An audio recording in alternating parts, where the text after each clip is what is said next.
True history is sometimes even more exciting than legend. It's time to move on. We shouldn't stay here.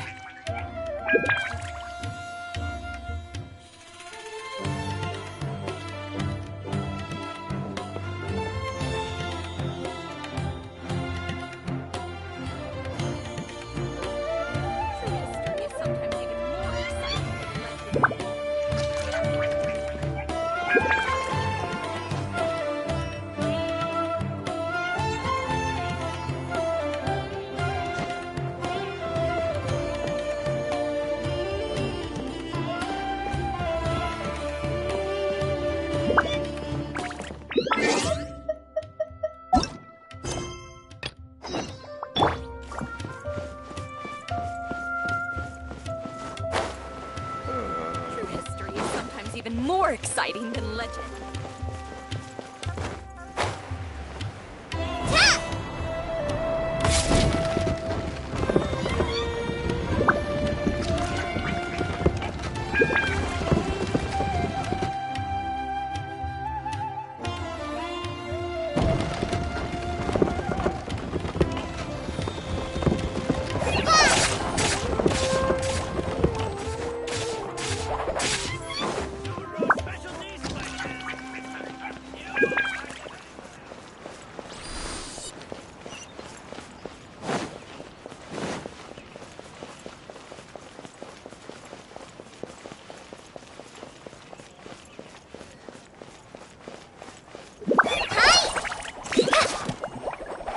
Ha!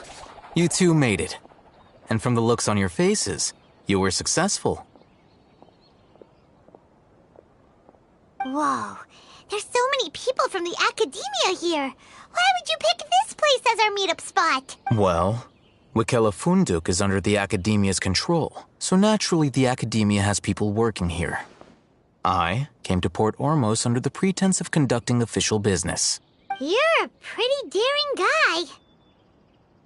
Relax. No one here is interested in anything we say, and the Matcher won't come here.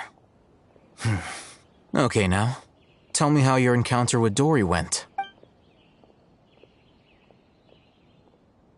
Okay, we did what you asked. So, can you tell us about the knowledge capsule that the academia lost now? Before that, I have to ask. Why are you two so intent on tracking it down? You don't have to answer, of course. Yeah, he just wants to meet the God of Wisdom and ask her about something important. We've been in Sumeru for a while now, but we still haven't found a way. When we heard that the academia had lost something that might be related to the gods, we came here in case it turned out to be our lucky break. In that case, you're on the right track. A short while ago, the academia lost a knowledge capsule in the desert. It's supposedly a divine knowledge capsule. Use it, and you'll gain the wisdom of the gods. Wow, there's really such a thing as that? Hey, if we find it, do you think we could learn how to meet the Dendro Archon?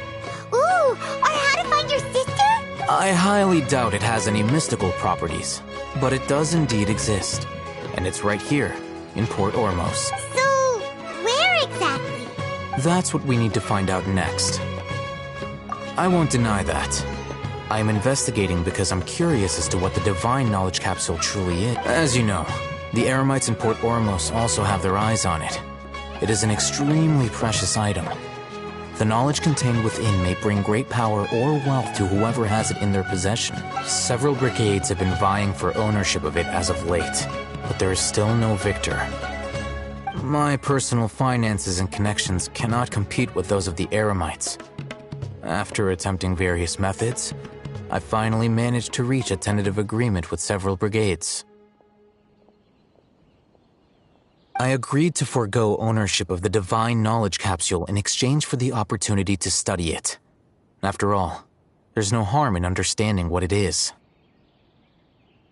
However, there are those who are less amenable to negotiation, such as those from Ain al-Ahmar. They adamantly believe that the divine knowledge capsule contains the Scarlet King's power, and that he will return to this world when they obtain it. They refused to let anyone from the academia tarnish their deity's soul. So you kept hounding them because they refused to cooperate with you? Yes.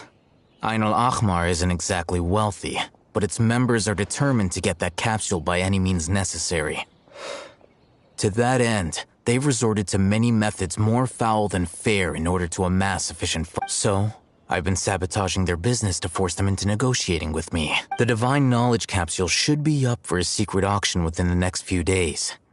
Each brigade will place their own bid, and the prize will be covertly given to the winner. To ensure the capsule's security and to evade the Matra's notice, the winning brigade will not publicly disclose their victory. Unless I know whose hands the Divine Knowledge Capsule ends up in, my agreements with them will fall through. Dory is the most reliable source of information, but that avenue was previously closed to me. With you on board now, the situation is different. In other words, you wanted us to befriend Dory so you could find out where the Divine Knowledge Capsule is. Yes, you can say that. But this arrangement harms none of us. The day after tomorrow, go back to Dory and try to purchase information on the Divine Knowledge Capsule's whereabouts. If she has no information, wait 2 days and approach her again. If I get the opportunity to study the Divine Knowledge Capsule, I will relay my findings to you. Will that suffice as compensation? Okay, then we'll meet up in 2 days. Haytham, before you go, we actually bought a knowledge capsule for ourselves, but we're not sure how to use it. You two want to try using a knowledge capsule? Sure, I can teach you. Doing so right under the Academia's nose is a bit problematic, though. What do you say we head to the outskirts of town?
All right, this place works. Show me the capsule you purchased. Here. Sword Fighting Techniques 8. Huh. A combat class knowledge capsule. This class is something of a rare find these days, since most have been taken by the Eremites to augment their battle capabilities. Really? Ah, yeah, what a great buy! If you want to determine the efficacy of this capsule, I can evaluate your combat ability. However, effects will likely be minimal if you already possess a high amount of strength. We can conduct a controlled experiment where you fight 2 battles, one before using this knowledge capsule and one after. While you fight, we can use an Akasha terminal to monitor your various physical parameters. There may be variances in your physical strength between the 2 tests, as well as a disparity in your opponent's abilities. But don't worry, I'll run statistical analyses afterward to mitigate any confounding effects. Wow! Haytham! You must have been one of those guys at the Academia who got top grades on everything. Paimon's curious about something, though. You definitely weren't one of those students who needed canned knowledge to graduate from the Academia, right? So why are you risking getting caught by the Matra for this capsule? When you are unable to understand a researcher's actions, most cases can be attributed to curiosity. This is but one theory. Sounds like you're trying to avoid the question. All right, let's begin the test. Just fight as you normally do.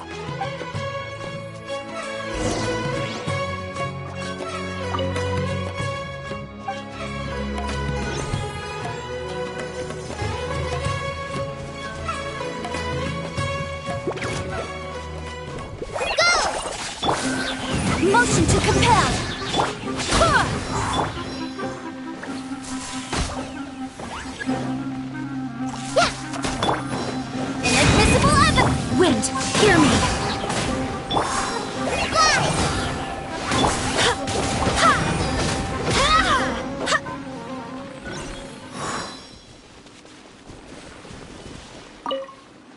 All right. I'll link your Akasha terminal to record data. The next step is to use this knowledge capsule. Hold it in your hand. I'll help you establish a connection with it so you can activate its power.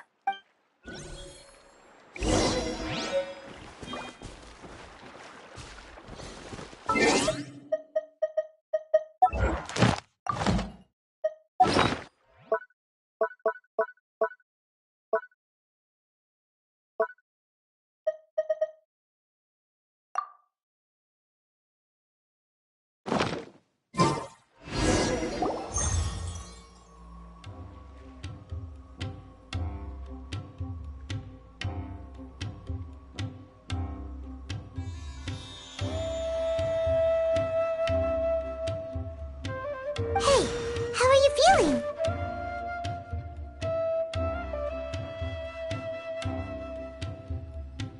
You mean that it worked? All right. Time for round 2. Fight with the same composure as before.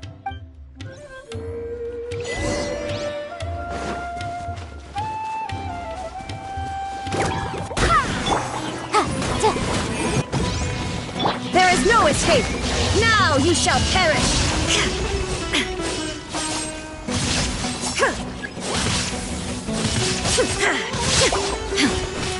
Shine down!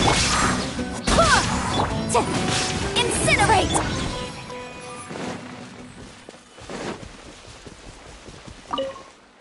Now, I'll start recording data again. Oh, hey, Thumb.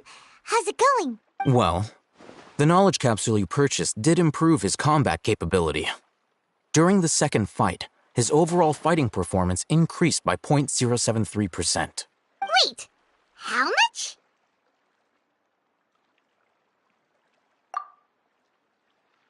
Ah! Dory's such a jerk! She totally scammed us! 1 million mora?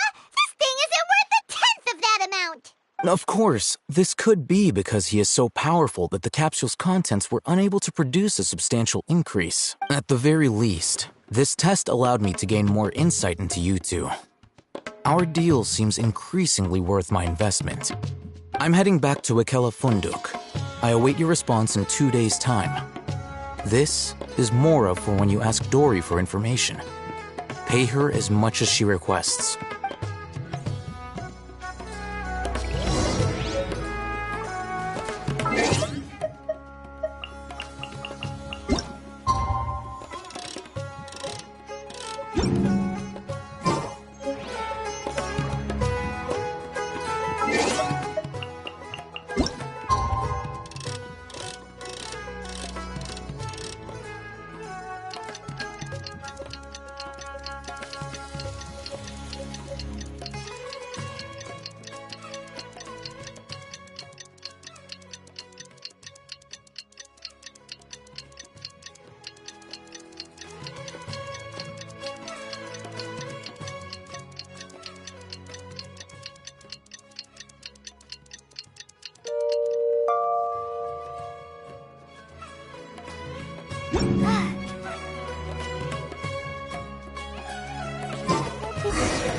Let's see Dory today and ask her about where the divine knowledge capsule is.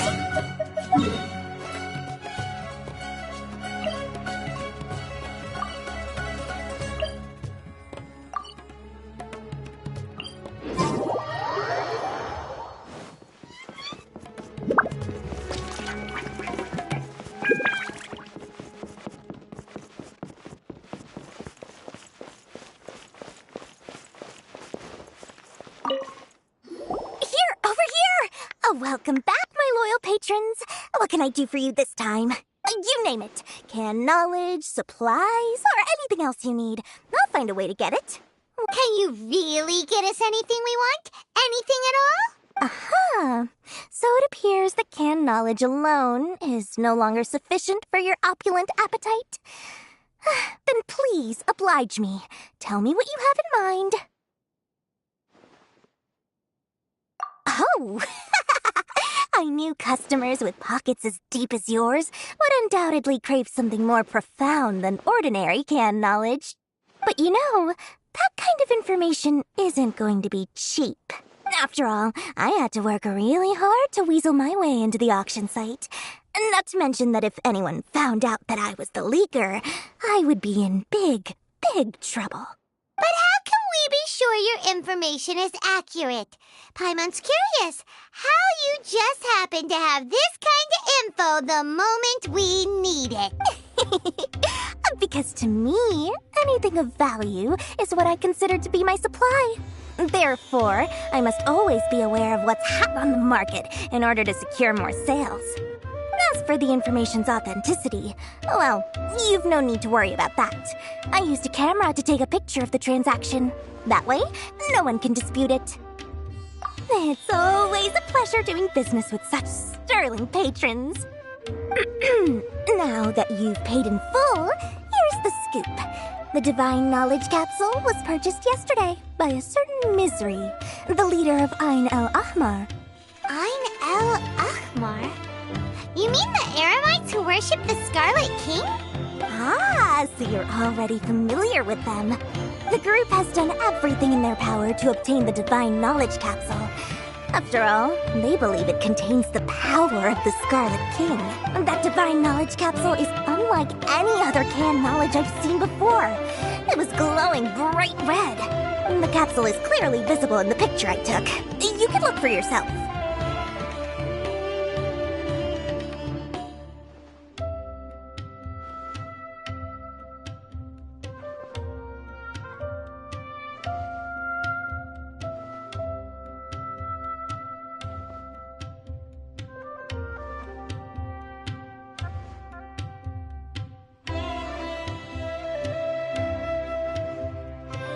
Thanks for the info, Dory. Please, it's my pleasure. It's all thanks to discerning customers such as yourselves that my efforts yesterday were not in vain. Please, don't hesitate to contact me if you ever need anything else in the future. More effort, Dory, opens doors. Well, we figured out where the Divine Knowledge Capsule is. It turns out it ended up in the hands of Ain el-Ahmar. Sometimes even more exciting. Let's head back and talk to Al-Haytham. Trust me, I'll find you your perfect color.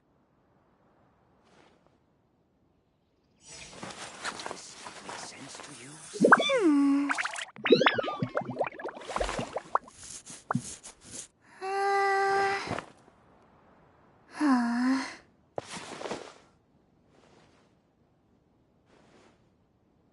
True history is sometimes even more exciting than legend.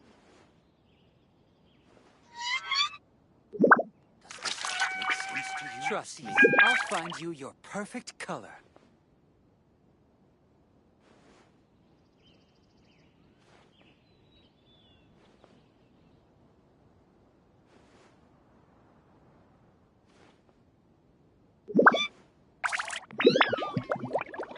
True history is sometimes even more exciting than legend. Does this make sense to you, Cece? Trust me, I'll find you your perfect color.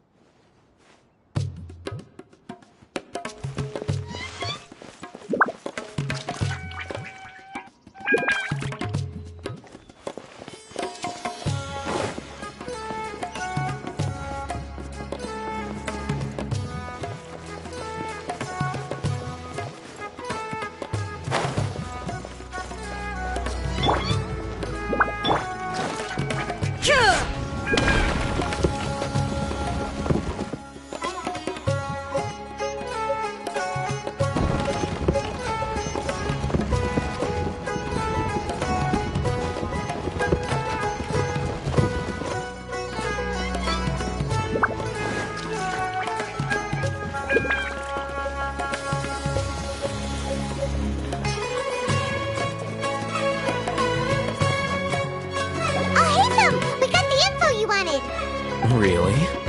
Alright. Let's hear it. Dory even gave us evidence to verify the intel. Have a look. Huh, look at that. Clear as day. It must have taken some guts just to infiltrate the scene of the Eremite's transaction. But alright. The person in this picture is indeed Misery, the leader of Ain al-Ahmar. And the glowing red capsule he's holding appears to be the Divine Knowledge Capsule. In which case, if we play our cards right, when we confront them next week, we should be able to force them to show their hand. At first, Paimon didn't get why you were provoking these Ain el-Ahmar guys. But now, it sort of makes sense. Everything's playing right into your hands. After we defeat them, we can finally have a serious talk with their boss and get them to lend us the Divine Knowledge Capsule. Thank you for your time and efforts. Take a few days off while I make some preparations. Let's meet up again on the afternoon of the arranged date, 3 o'clock sharp. See you then.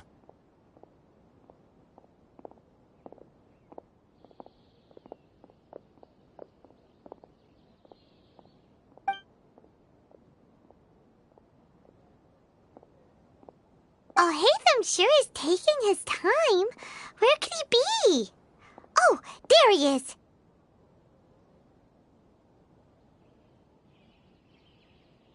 Sorry to keep you waiting.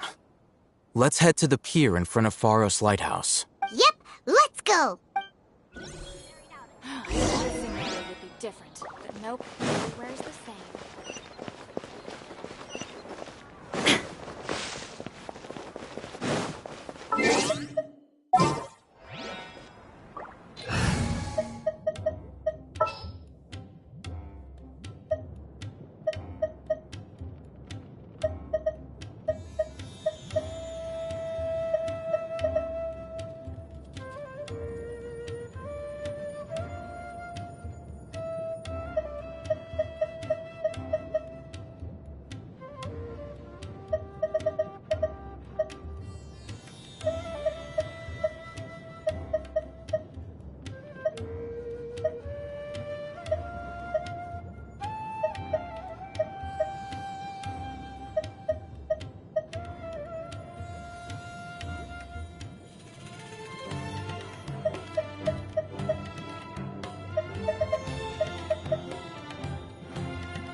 Oh, Hatham. I knew you were crazy, but I didn't know you were crazy enough to actually show up. It was I who demanded that these negotiations take place. I was more worried that you might go back on your promise. But to your credit, it appears that you're sticking to your word.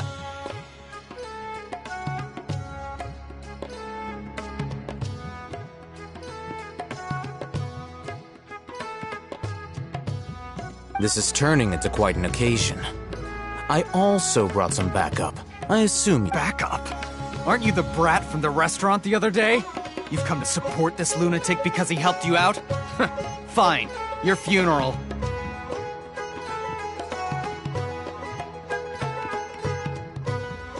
I'm not going to mince my words.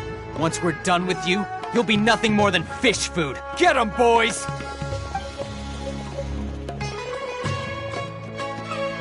Uh-oh, here they come. Good luck, you two.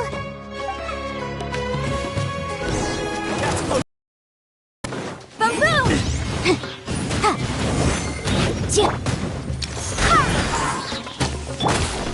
Prize this off the side. I swear by my sword! Illusion shattered!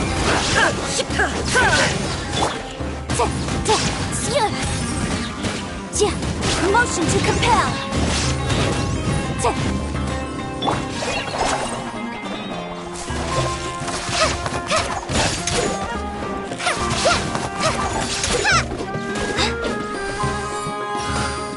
No more tricks up your sleeve!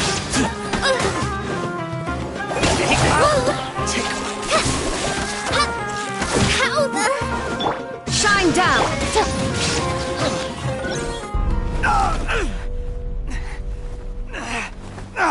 Academia scum!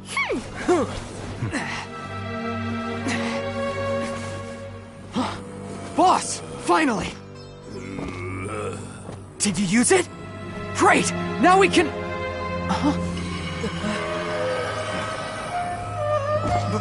Boss?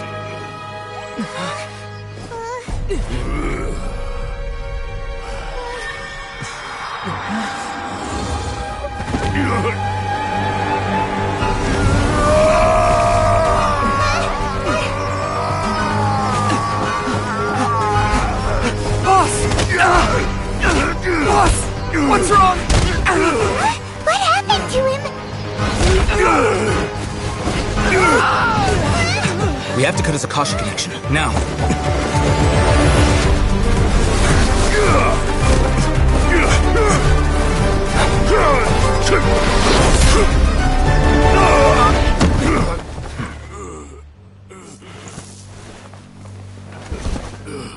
Target acquired! Arrest him!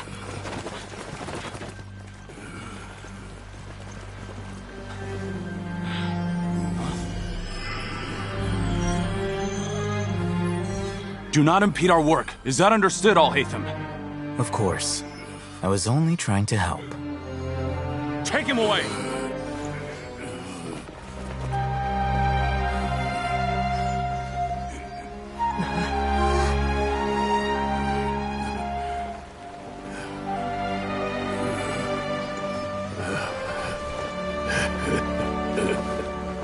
World, forget me.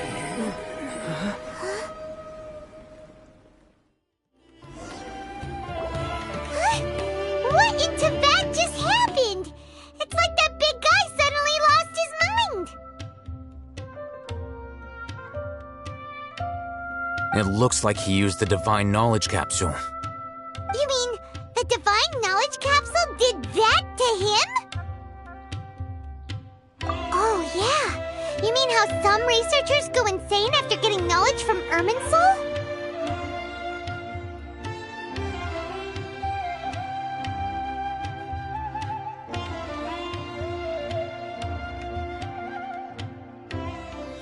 I've heard of numerous incidents of researchers in Satyavada life going insane. The state that man is now in, this Divine Knowledge Capsule does appear to be linked to the gods, but beyond that, it doesn't seem anything like the rumors suggest. Possessing it doesn't grant you divine wisdom or power.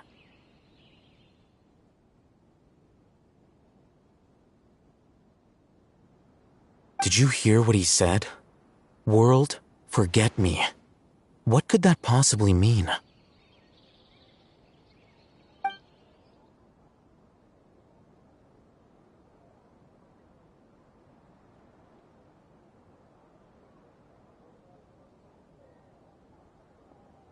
If the mantra took him away, then that means the Academia got the Divine Knowledge Capsule back, too. What a shame. We were so close.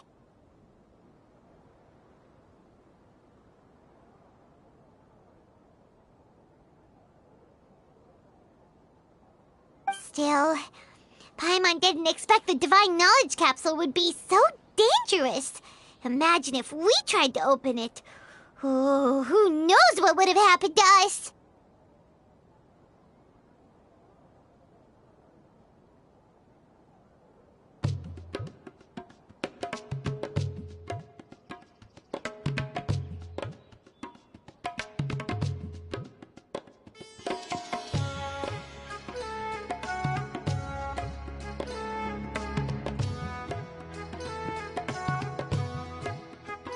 As things stand, there is no reason for me to remain in Port Ormos. I believe our collaboration has also reached its end.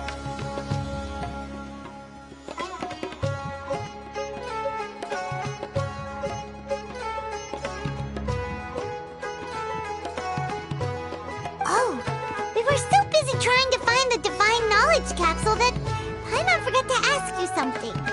Since you're a member of the Academia, do you have any idea how we could go about meeting Lesser Lord Kusanali?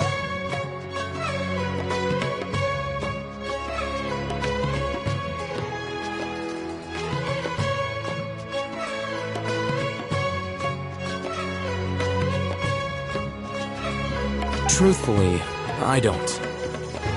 Lesser Lord Kusanali appears to exist outside of Sumeru's entire administration. Most of the time, you wouldn't know she exists at all.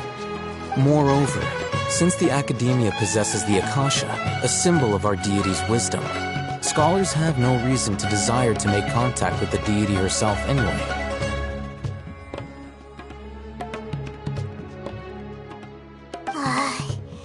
Everything about Lesser Lord Kusanali is such a mystery! I'm heading back to the Academia. How about you two?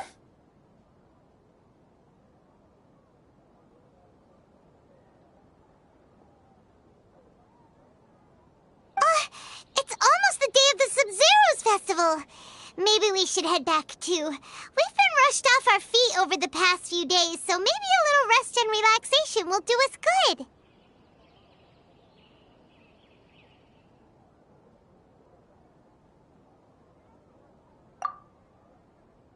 Then we'll part ways here, Alhaitham, until we meet again.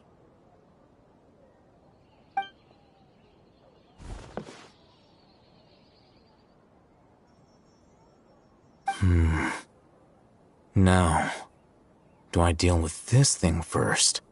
Or should I produce the report that the higher-ups require?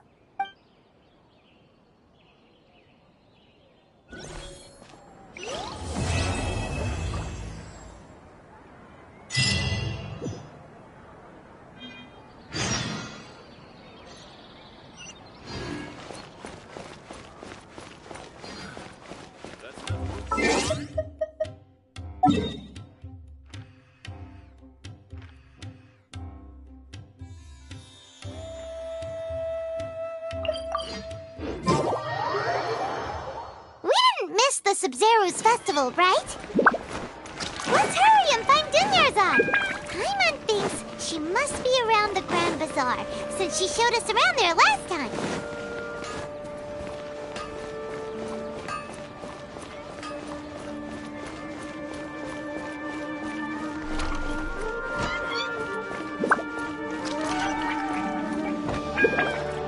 There she is! Dunyarzad! We're back!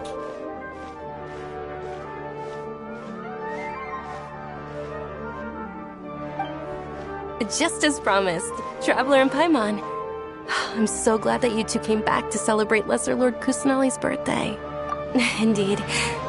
The festival's tomorrow. We've been preparing for so long that I can't help but feel a little nervous.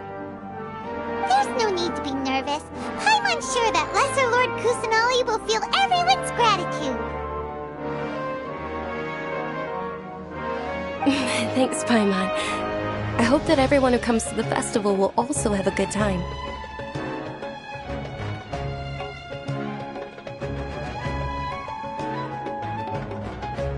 Speaking of which, did you manage to make your way to Port Ormos? Discover anything over there?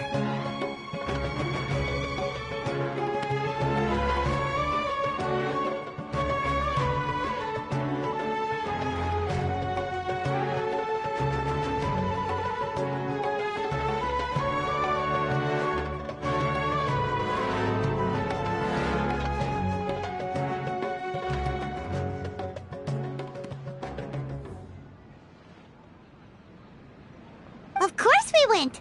A lot of things happened there.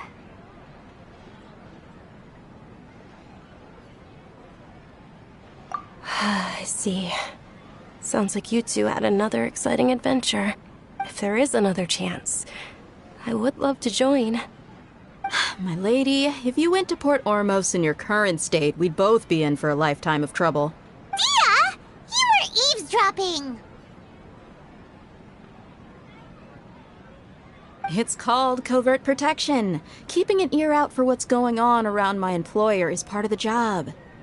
It's all right, Dia. I merely said I would like to go. I know better than to think my body could handle it. The festival's tomorrow. I've been doing nothing but causing trouble for you. So, Dia, please take some time to relax. Even when you put it that way, it still doesn't feel right. Don't worry, my guardian knight. Okay, fine, but only tonight. Tomorrow's a big day, and many no-good scumbags are gonna try to take advantage of that. Oh, you two must be exhausted from your long journey back to the city. My apologies for not realizing this sooner. I've already prepared a room for you to rest. Please follow me. Whoa, you're so thoughtful. Paimon's so ready.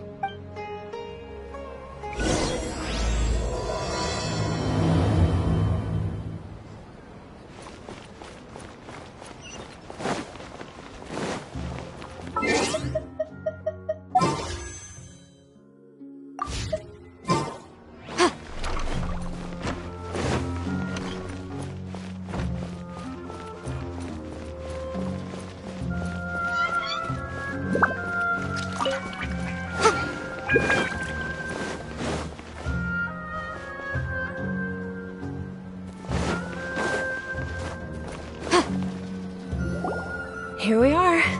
It's also fairly close to where I've been staying. It looks really nice.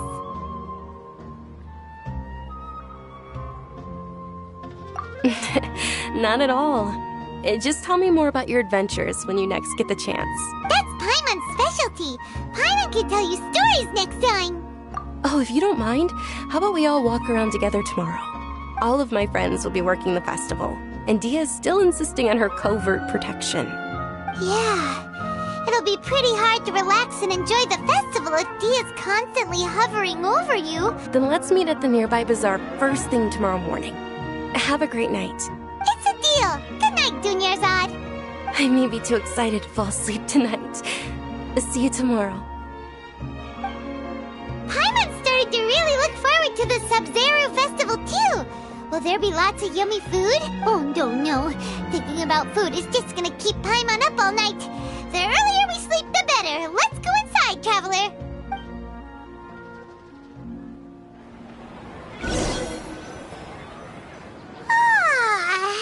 Did we oversleep?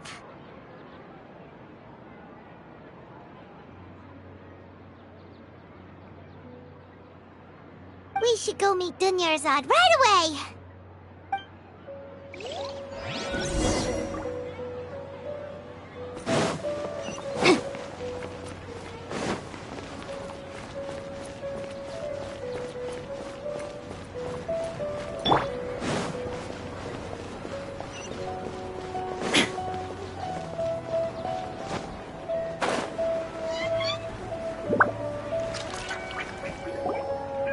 Traveler, Paimon, I've been waiting for you two. Good morning, Dunyarzad. We must have overslept a little bit. Not at all. I arrived early. You've worked so hard for this day. You gotta enjoy it to the fullest. You know it. It's just that, as expected, I had some trouble falling asleep last night. I'm hoping my body won't be too much of an issue today. Well, shall we? Let's start with the stalls over there.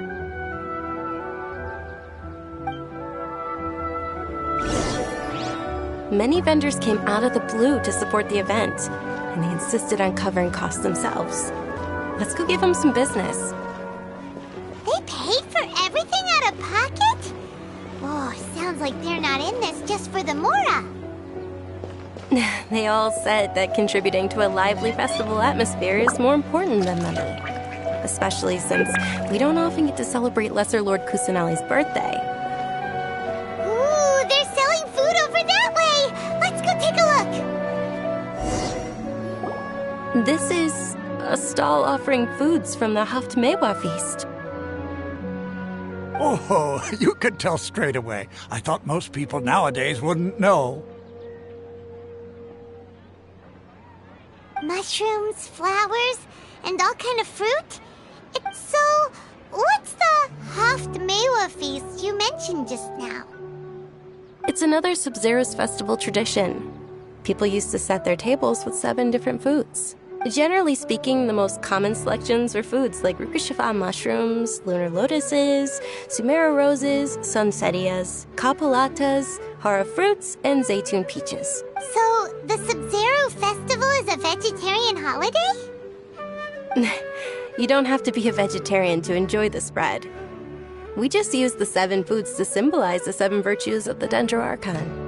Wait, but if that's the case, if Sumero uses vegetarian food to represent the Dendro Archon, then wouldn't the Pyro Archon's festival be full of food like roasted fowl, juicy meatball? Oh, Traveler, we have to go to Natlan as soon as possible! I hope your wish comes true one day, Paimon. Thanks! Alright, how about we also check out some of these other stalls?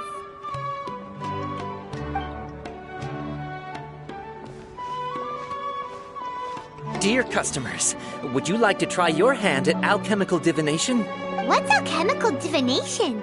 Those two things sound like they'd be fun to try together. Right? I thought the same when I first heard about it.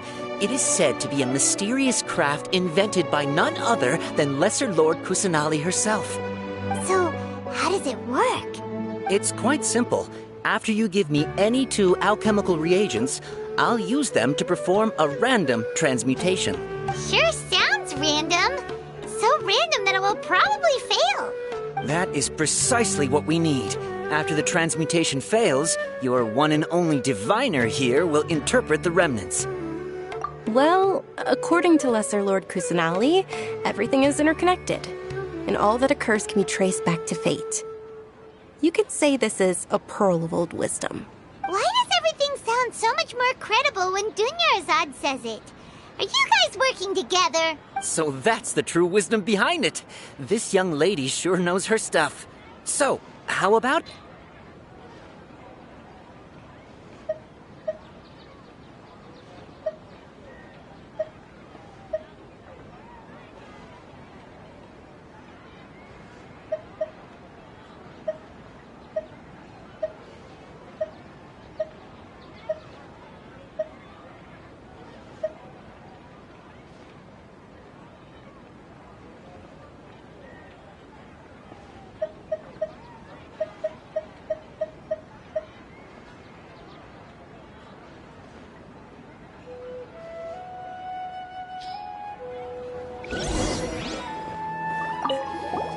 So how about it?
Okay, one moment. It's the moon. Paimon wants to take a look too! Is it? It looks more like a pie that Paimon bit into. Generally speaking, the moon signifies... It means... Wait a moment. Is he really looking it up in a book? Oh, I remember now. It means illusions and lies. Illusions and lies? That sounds rather ominous. Yes, but this book says that if you trust your intuition and overcome your fears, the sun will surely rise. He's not even trying to hide his book anymore. Naturally, fate will only ever show you the beginning of a journey. It is up to you to forge your own ending. Oh, thank you so much. I'll keep that in mind. Oh, it's nothing. I'm just learning as I go. Guess that was still pretty interesting. Okay, on to the next stall. They say the Sub-Zerus Festival was very lively a long, long time ago. Large flower carriages used to parade through the city. As they headed towards Port Ormos, people would throw flowers, candy, and liquor all along the way. Dunyarzad's eyes are sparkling right now. I wish I could have seen that spectacle. But if you ask me, I'm sure Nilu's dance of Sub-Zerus would be just as impressive.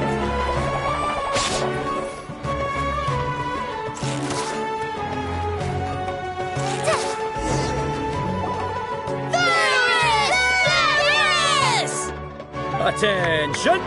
Soldiers, fall into formation if you want any Yalda candies.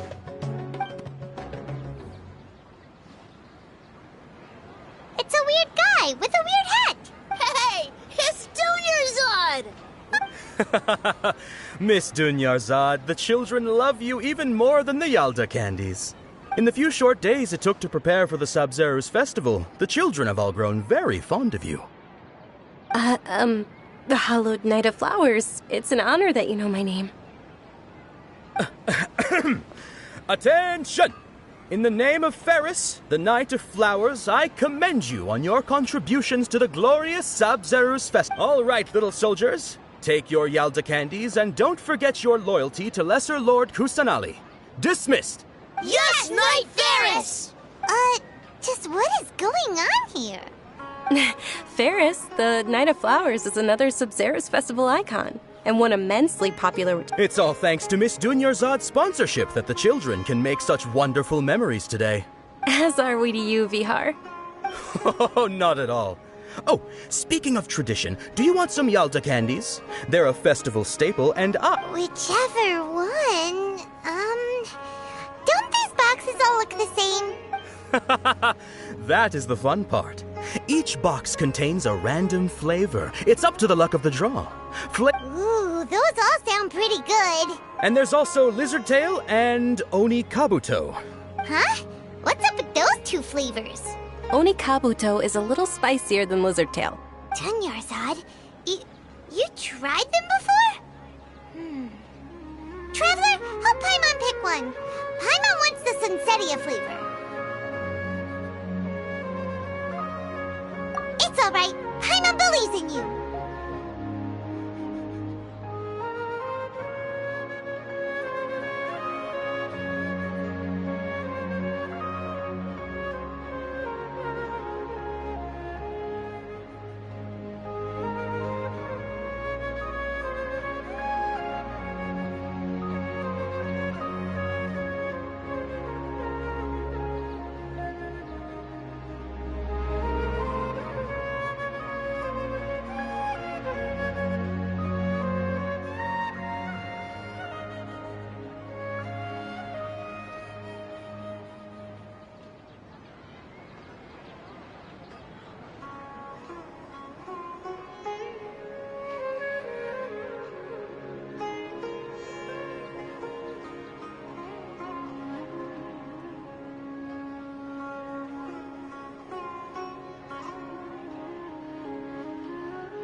I also believe in your intuition.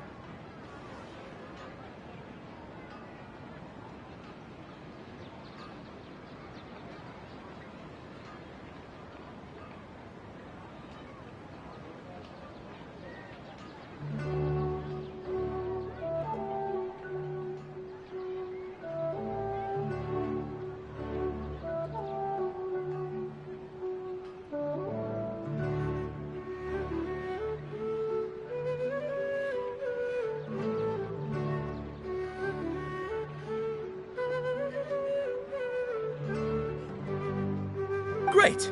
These boxes of candy are numbered 1 to 5 from left to right. Which one do you want?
Attention!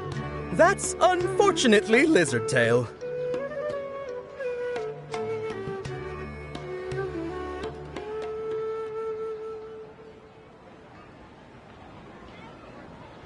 Oh, Paimon thought you survived so many epic battles because you had incredible luck. But looks like Paimon was wrong. The Sunsetia-flavored candy was in box number 4. How about this? The most important thing is that everyone has a good time at the festival. So please, take both boxes. Really? Thanks a lot, Knight of Candies. It's Night of Flowers, not Night of Candies. Paimon really wilted the carriageless Knight of Flowers. They all basically sound the same. We got our candy, so let's keep going. Oh, actually, I just remembered that I left something behind. Since you're here, can you come with me to get it? Dunyarzad, you probably forgot because you're so excited about the Sub-Zero's festival.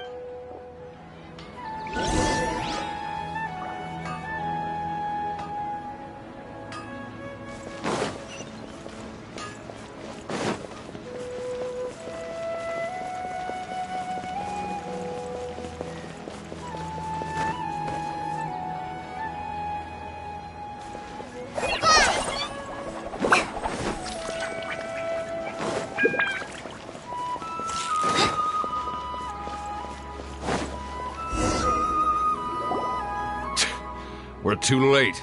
Who knew the little lady was such an early riser? I know, right? Hey, wait a minute. Oh, that most certainly is. We're in luck. She's walking right into our clutches.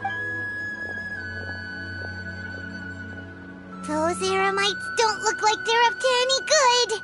Who are you? I don't believe the Homayanis hired you. That's right. We haven't received any of their mora, but I wonder how much the Homayanis would shell out to get you back. They're a gang of kidnappers! Traveler, hurry and protect Dunyarzad! Hey, did you scumbags even consider that the Homayanis might have hired a merc that outclasses you?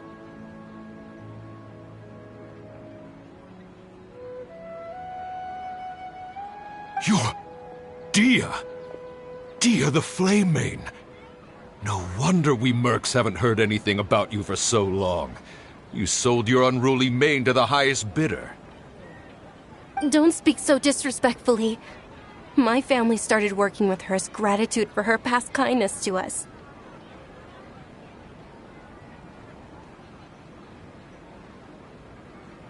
Don't worry about it, my lady.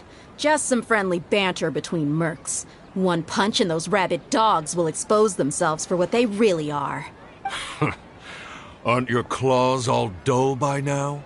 Don't get too cocky! Traveler, take Miss Dunyarzad to a safe location. No! We're gonna stay and help! There's too many of them!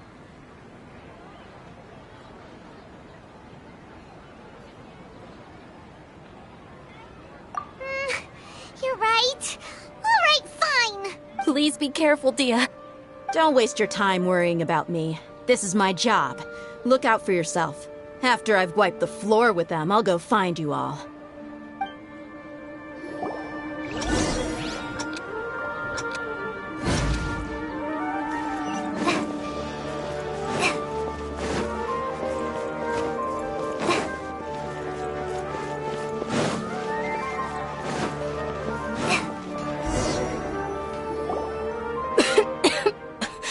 Dunyarzad, are you okay? You look a little pale. Are you in shock?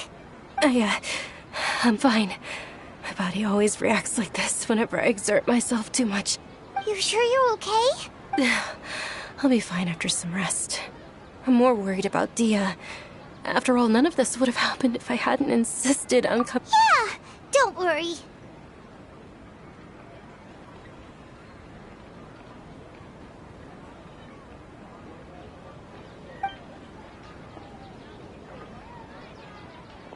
My lady, Traveler, found ya.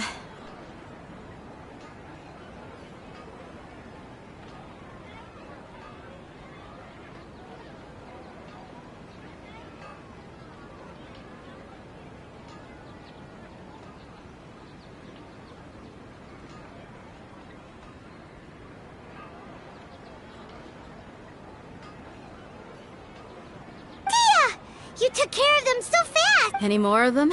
Or rather, did anyone follow you? Dia, your arm! Oh, this? I'm fine. It's just a scratch. Normally, they wouldn't have been able to land a hit on me at all, but I'm still getting used to this new greatsword. Please, let me take a closer look.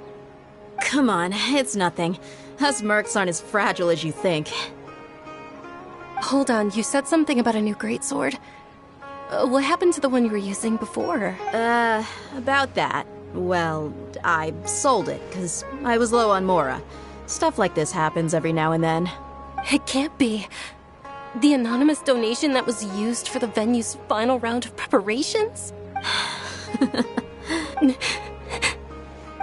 Hey, Miss Dunyarzad, I wasn't... I'm not gonna lose my commission because I made my employer cry, am I? Okay, making your employer cry won't affect your commission, but selling your weapon without permission and getting hurt? I'll have to You're so unreasonable, my lady. Thank you very much, Dia. Don't be like that. I get embarrassed really easily.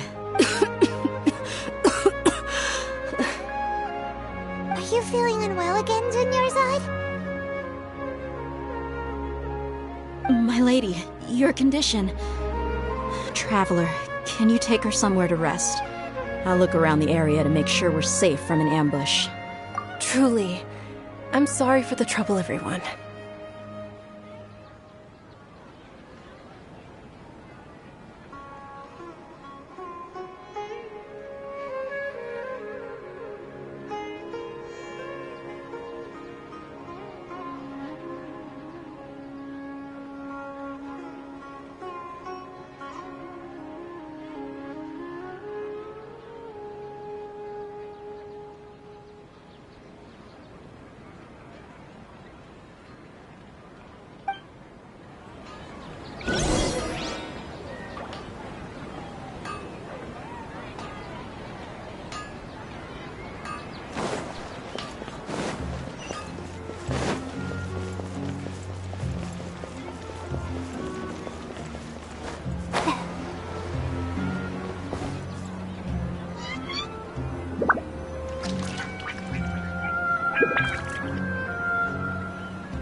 you feeling better, Dunyarzad?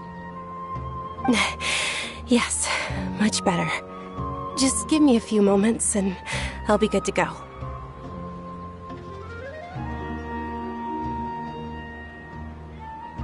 I didn't realize you were concerned about it. I guess I shouldn't continue to keep it a secret. I was actually born with Elazar.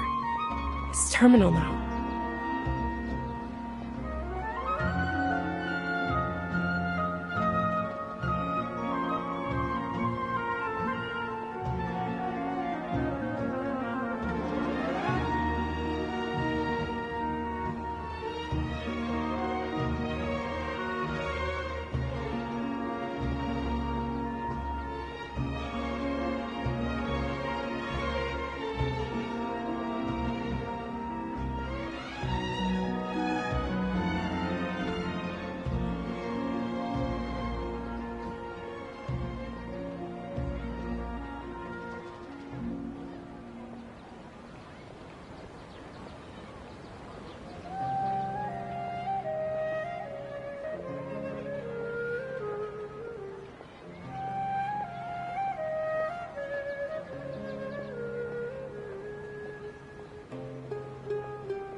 Can't believe it's Elazar!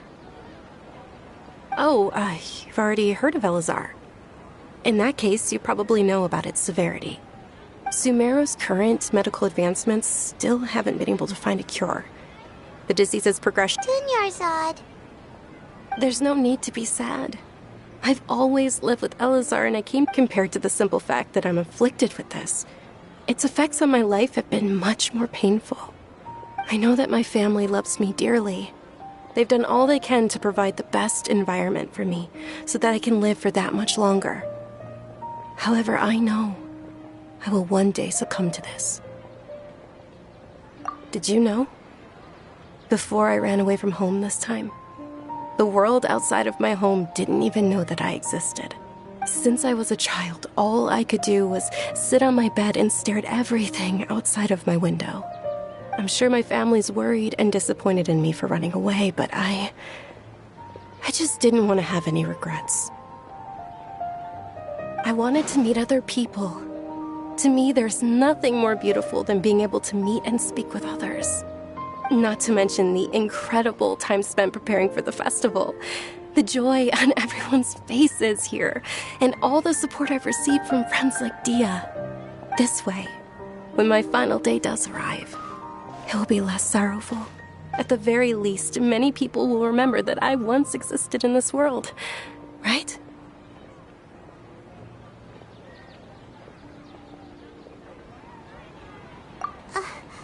As long as you don't forget Paimon, Paimon also won't forget about you.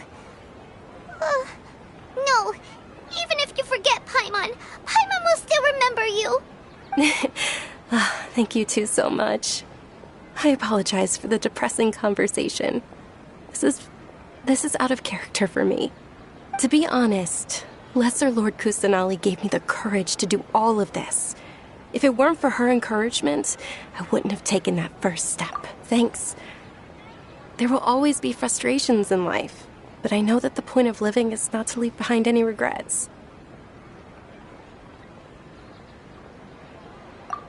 Oh, right. Isn't it almost time? Huh? Almost time for what? Isn't the Dance of Sub-Zeros about to begin? It's the part of the festival that I've been looking forward to the most. Nilou will recreate that legendary scene with her most splendid dancing. And the Sub-Zeros festival will conclude amid everyone's applause and blessings. And with that, my wish will also... Then what are we waiting for? Let's go to the stage! Yeah, we should still make it in time.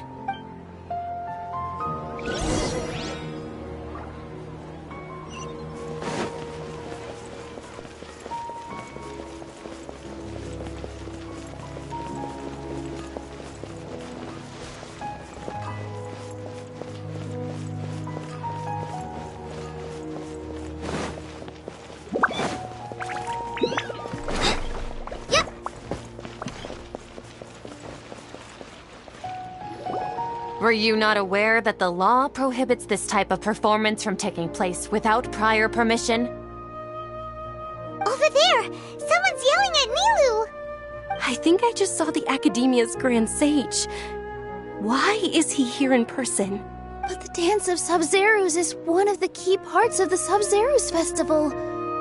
If we can't perform it... The Sub-Zeros Festival. The law also prohibits the private hosting of large-scale religious festivals. Only the Academia can host such an event. If you continue to resist, we will have to order an investigation into every single event organizer. The Grand Sage has already granted you much leniency. I advise that you exercise tact. How did things turn out like this? The Academia was originally responsible for the Sub-Zeros Festival, but they failed this responsibility for many years. I need to speak with them.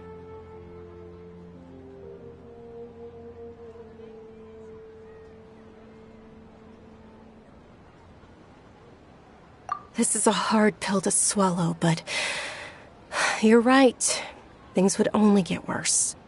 Art, dance. Aren't you ashamed of pursuing such frivolous and meaningless activities in this land of knowledge and reason? Our Archon created the utopia that is Sumeru City for all scholars who sought validity, verity, and truth, while people like you wish to defile it. No. I believe that our Archon never rejected the arts. Even the goddess of flowers dedicated a dance to her. With your lack of intellectual credentials, I do not believe you are qualified to debate with me. What you should be doing is finding workers to tear down this ridiculous eyesore.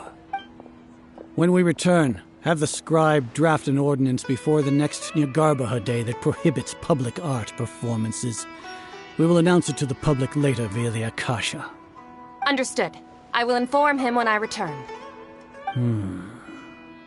The Sub-Zeros Festival.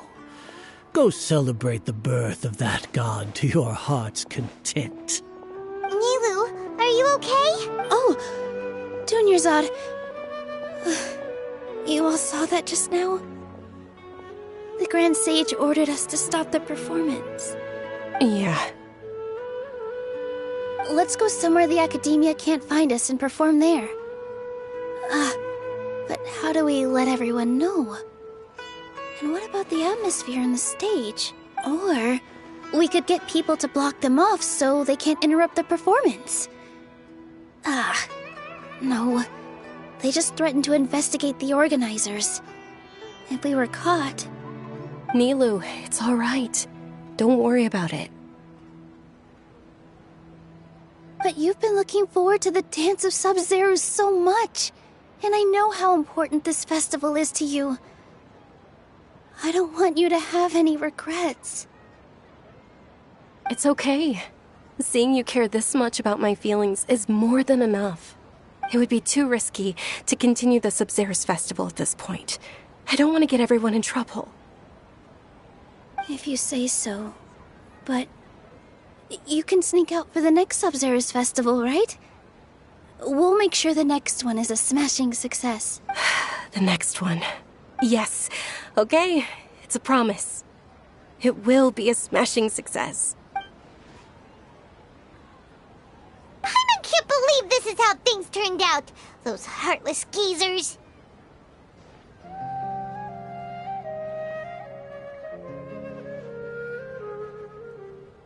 It really is okay. There's nothing we can do about it.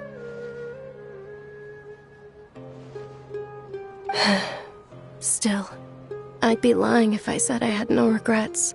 I would have loved to see Milu's dance.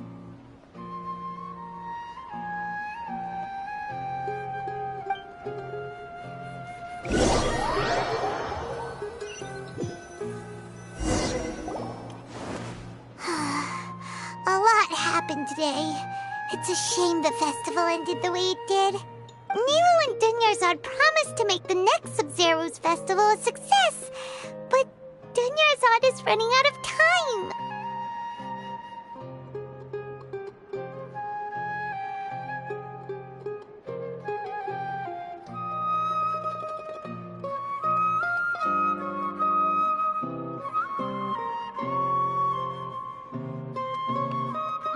Yeah. All connections have been secured to construct the most stable frame. The project is entered its most critical phase.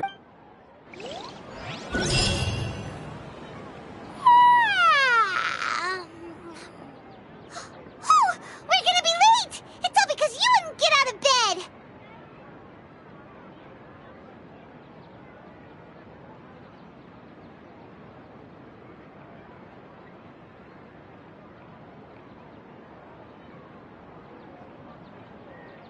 We should go meet Dunyarzad right away!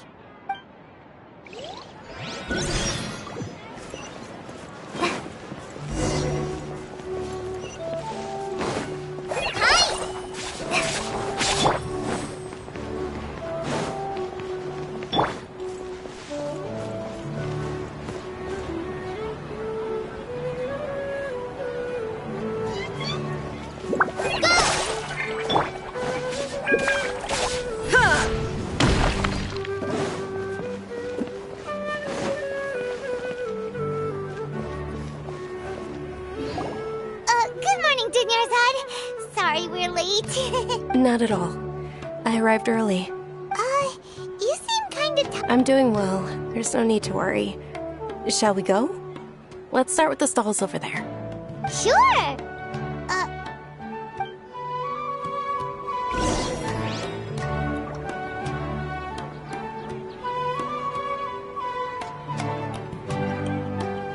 Ooh, they're selling food over that way. Let's go take a look.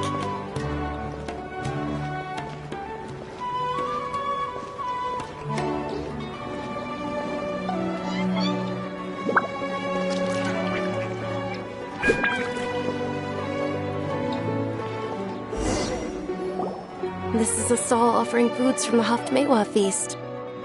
You're quite well informed, miss. I thought most people nowadays wouldn't know. They're all plants. Oh, Paimon's a little disappointed. Actually, what is the Haftmewa feast you mentioned just now? It's one of the Sub-Zerus Festival's traditions. People used to set their tables with 7 different foods to symbolize the 7 virtues of the Dendro Archon. Appear to be in the form of the moon. Really? Paimon thought it looked like some kind of food. The moon signifies... It's escaping me for now. Wait a moment. Is he really looking it up in a book? Oh, right. It means illusions and lies. But if you trust your intuition and overcome your fears, the sun will surely rise. Understood. I'll keep that in mind. Oh, it's nothing. I'm just learning as I go. Guess that was still pretty interesting. Okay, on to the next stall.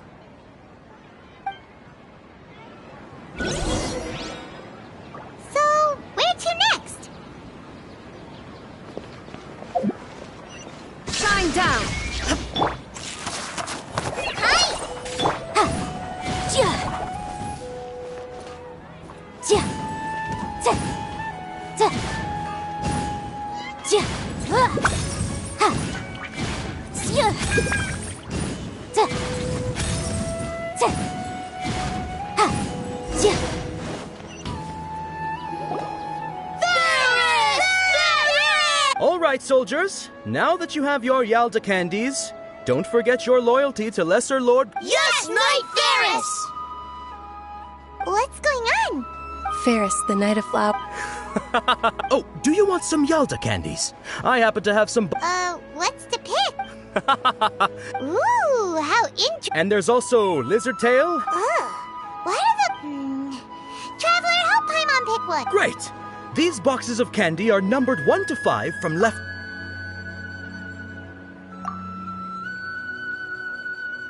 Ah, excellently chosen. Number 4 is indeed Sunsetia. Ha-ha! Paimon bet you had incredible luck, and Paimon was right!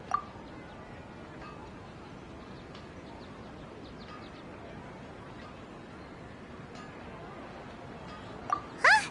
How's that possible? It's obviously random. Maybe we didn't sleep very well last night. Or maybe we slept too much.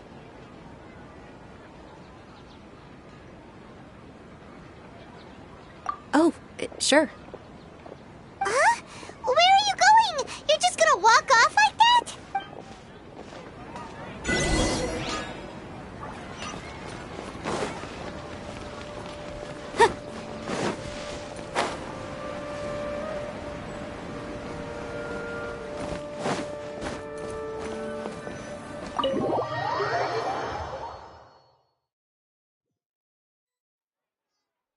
A feeling of deja vu? Oh, Paimon knows what that is. It's when you feel like you've already experienced whatever is going on. In that case, Paimon also felt something like that today. But so, why'd you run here in such a hurry? So that's it. You're intentionally doing things you usually wouldn't and seeing if you still get that same feel. Welcome, you two. Are you here for lunch? What would you like to eat?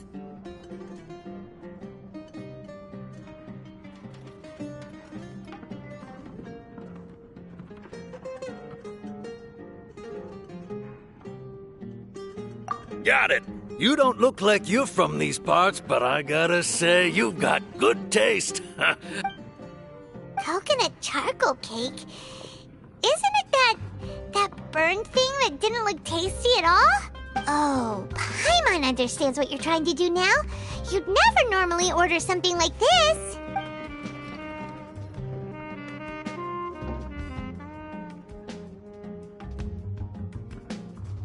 That thing? Are you really gonna eat it? Isn't this going a bit too far?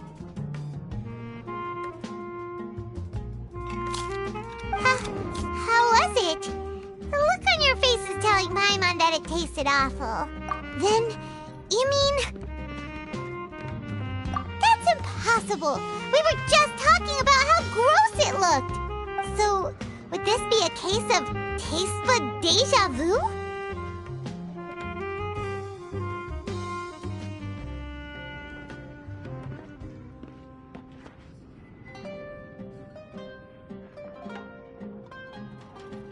Paimon also gets the impression that we've been here many times, even though we aren't regulars. How about...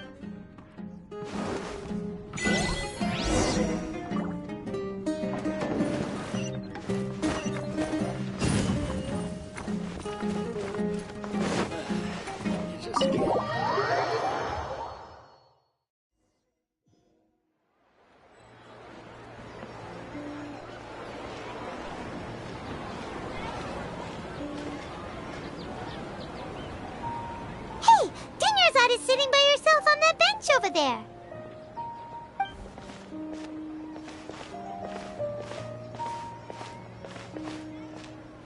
What a coincidence, Dinyarzad. We meet again. What? Oh, I ran into some kidnappers just now, but thankfully Dia came to my rescue. I started to feel unwell after that, so I sat down here. Kidnappers? Oh my goodness. I'm okay. Dia's arm got scratched, but it isn't serious. Whew. That's a big relief. But... Not at all. I've always been like this. Excessive physical exertion or strong emotions tend to aggravate my illness. Besides, no matter how amazing today may be, it is but a single day. After however many more days, my time will come to an end. Paimon doesn't quite follow you, and Paimon feels like something's really got you down right now. It really is fine. I don't mind.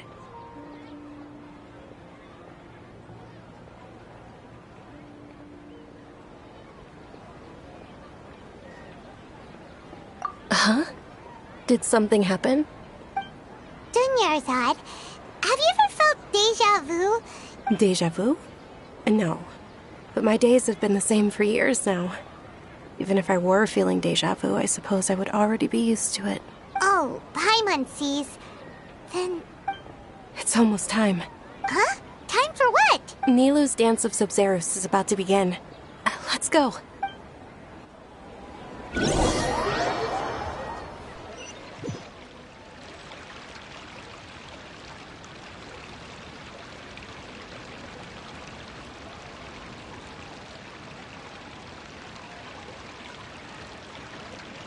With your lack of intellectual credentials, I do not believe you are qualified. When we return, have the scribe draft an ordinance before... Understood. I will inform him when I return. The Sub-Zerus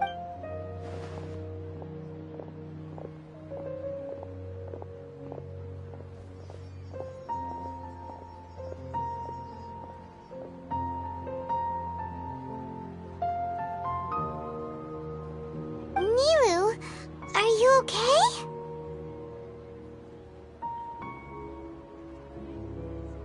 Oh, Dunyarzad. The Grand Sage ordered us to stop the performance. It's okay. There's nothing we can do about it. But you've been really looking forward to this. It truly is unfortunate, but I don't want to cause trouble for anyone. Didn't the Grand Sage say that he might investigate the... True, but... well, okay. The next festival. I probably... Wait, what did you just say?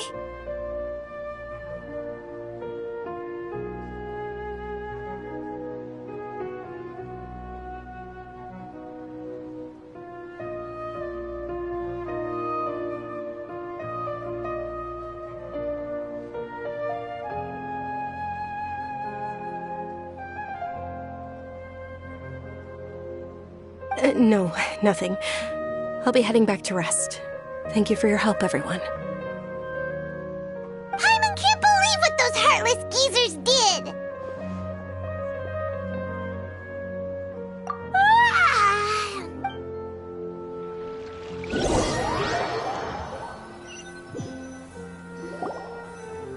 So, in the end, you still could... Maybe it really was because of exhaustion. Same here. That's why Paimon stopped thinking about it halfway through the day.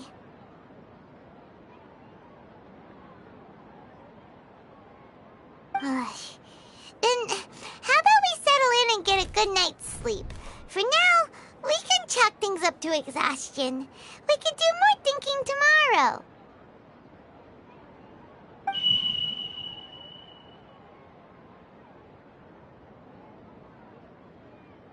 Observing a modest drop in the output of Nya. Continue to monitor your very...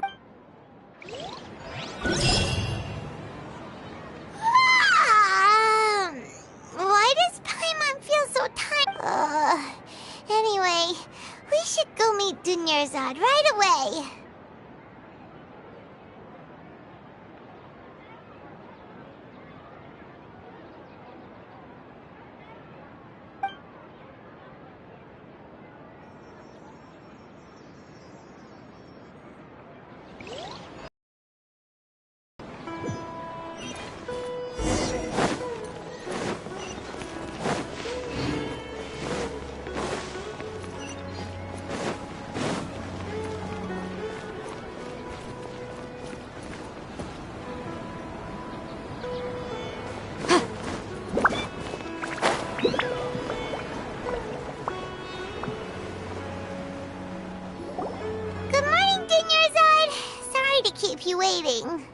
Not at all. I arrived early.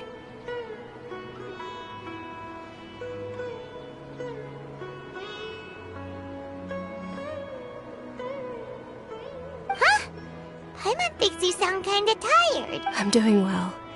There's no need to worry. Shall we go? Let's start with the stalls over there. Great idea! Let's get going! Traveler? Hey.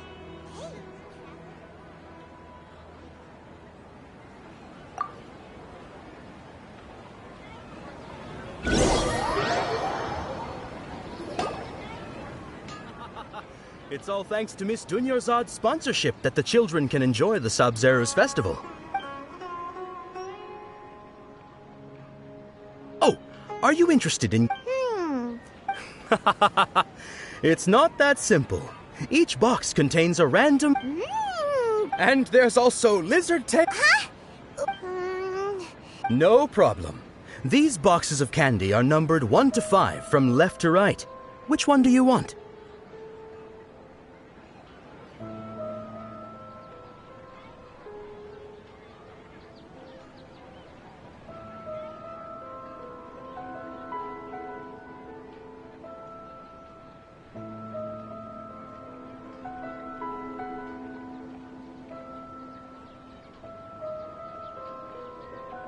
Oh, I like your confidence. No hesitation at all. Oh, congratulations! Number 4 is indeed Sunsetia.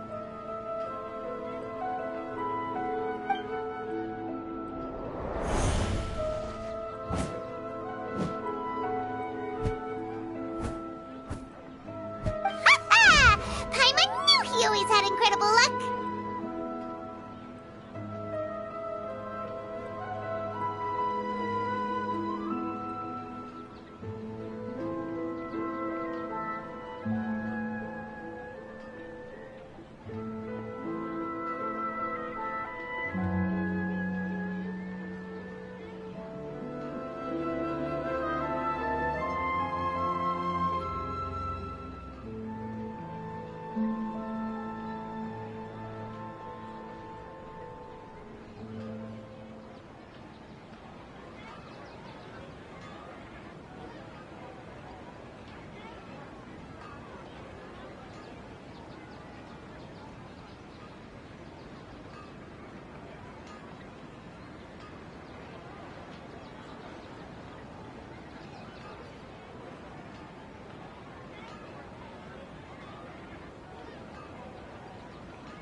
interested in the other flavors. Oh! Wait.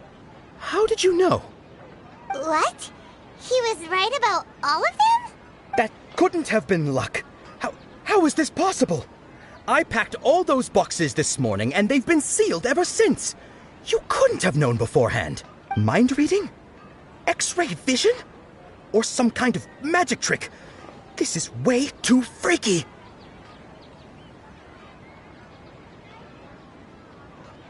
Tell us what's going on! Since when did you get superpowers? Traveler?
What are you looking for?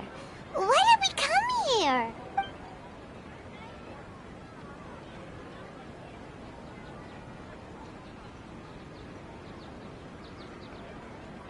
Traveler?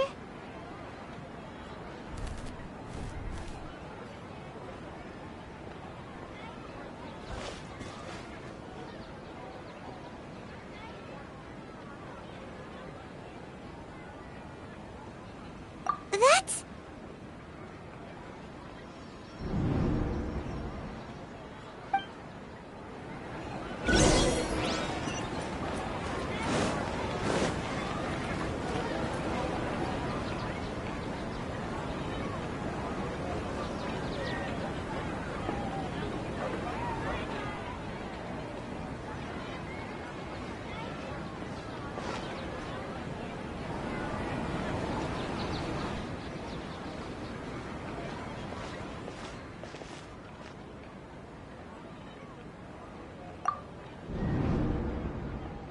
Look! That's... Isn't that Dunyarzad? What's happening here? Why are there two Dunyarzads? You already know that this isn't your first Sub-Zero's festival, don't you?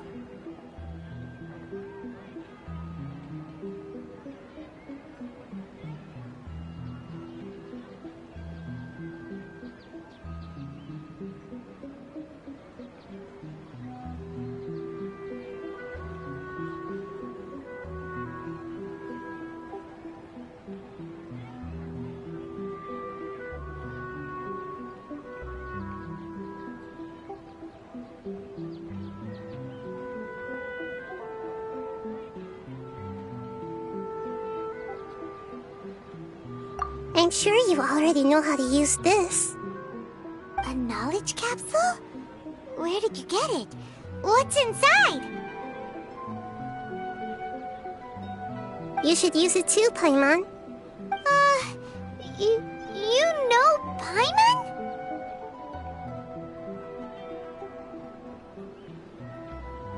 Well, this seems kinda sketchy, but Paimon feels like this is what we should do.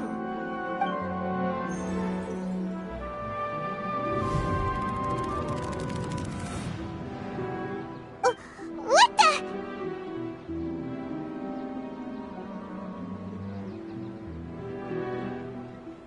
This is our 20th time at the Sub-Zero's festival? Huh? No. The 30th? 40th? Just how many times have we been to the Sub-Zero's festival?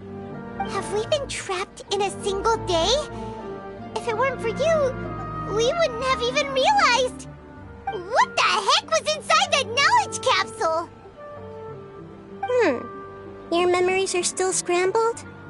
Try your best to remember. This isn't the first time we've met, and I answered that question a long time ago. Let Paimon think. Oh, it's coming back. Meeting you was the real catalyst for restoring our memories, and the knowledge capsule was just your means of showing our minds the way. What about everyone else? Why are you only helping the two of us? Your sense of deja vu is stronger than everyone else's, yes? As for an explanation, you two received the blessing of Dendro, and you also have special, sensitive constitutions. It was as if a single sheet of paper was separating those memories from your consciousness.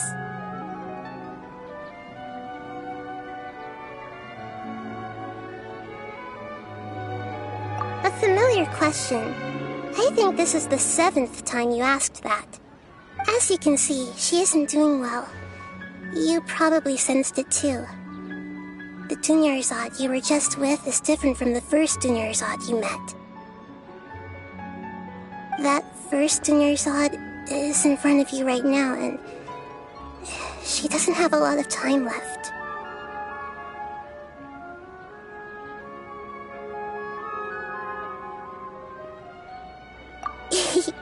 Looks like you're almost done sorting out your brain. Oh yeah, I'm Nahida.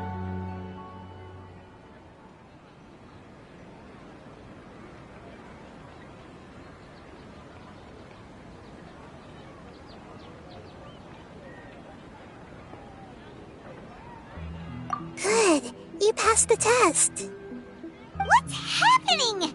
You can awaken our memories, and you seem like you know what's going on. Oh, wait. Please don't tell Paimon even you don't know. Everything in this world runs in a loop. This cycle is called the samsara. You, me, and everyone else are all stuck inside the one-day samsara. As for the truth, that's on you to find out.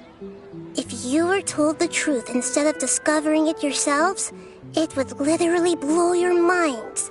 I don't know how you'd be after that. I can only give you surface-level help, like bits of information and subtle hints.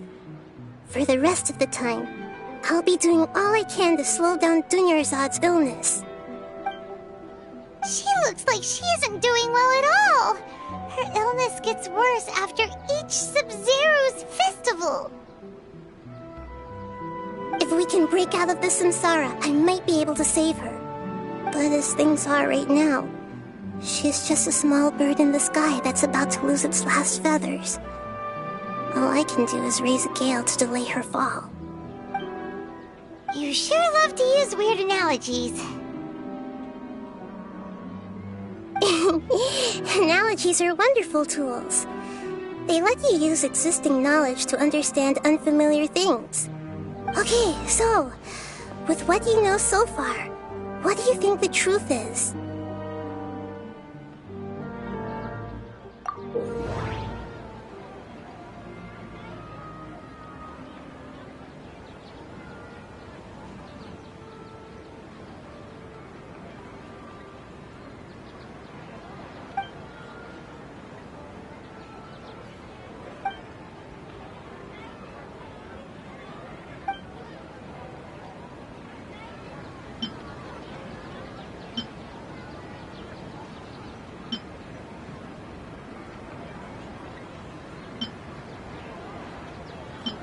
My mind feels exhausted, even though I haven't done too much thinking. What is going on?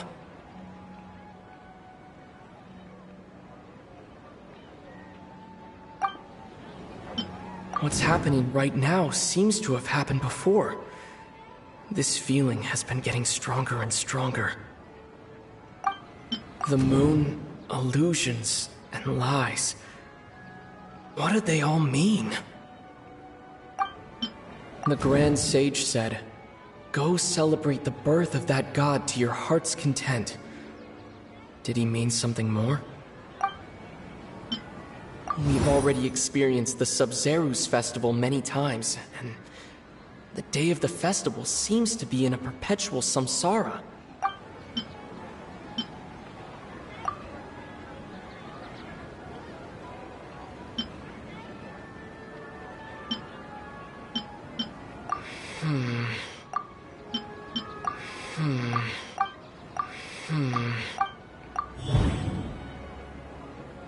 That should be it.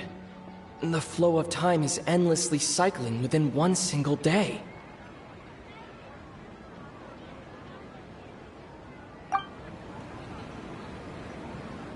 That should be it. We've already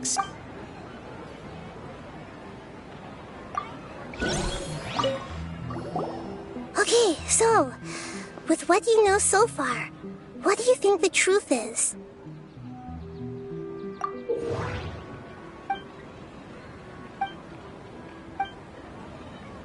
The Grand Sage, the moon, what's happening? That should...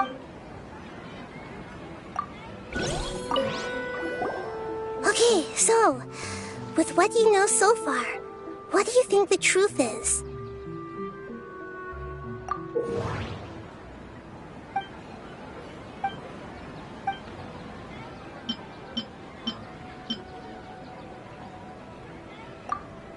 A time loop.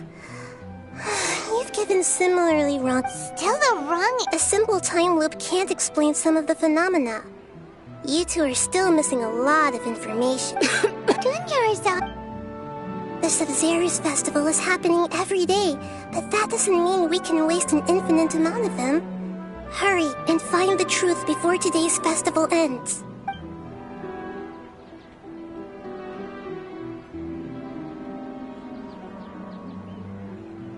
Let's think about our current situation. To save Dunyarzad, we have to escape the samsara of the Sub-Zero's festival.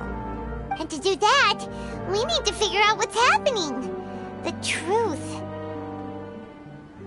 Nahida rejected the idea of a time loop, so we must have missed something, right? Paimon's memories say that we've already done this many times, but let's go talk to people again. It's more productive than sitting here and scratching our heads.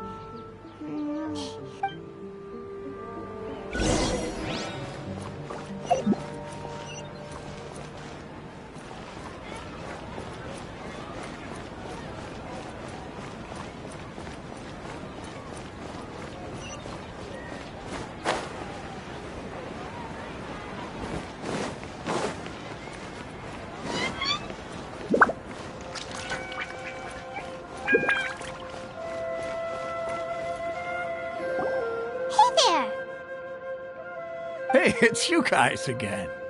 Where's your cultured friend? She's feeling a little unwell. I see. Did you come back to buy something? I guarantee the freshness of my products. I harvested them from the forest just yesterday.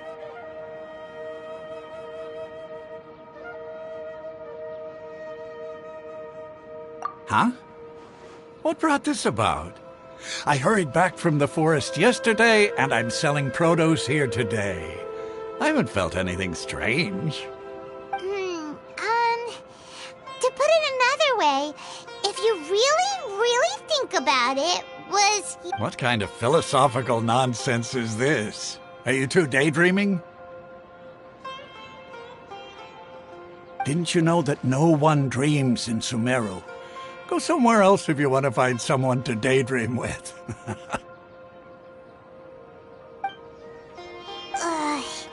He actually has a point. Is this a dream? Is everyone dreaming? True. It's so weird that people here don't dream. Why is that? Anyway, if this all really were just a dream, we would have woken up a long time ago. Let's keep asking around.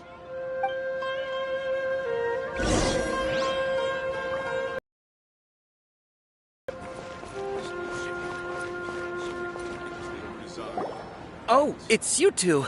Was my divination so accurate that you felt compelled to compliment me in person? Ooh, I knew it! I told you, the god's divination is highly accurate. You just hadn't fully understood its significance yet. You're really excited about this, huh? That's exactly why we came back. Help us better understand it. Help you better understand it?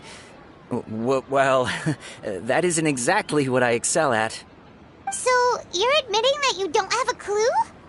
Anyway, what kind of situation did you get into?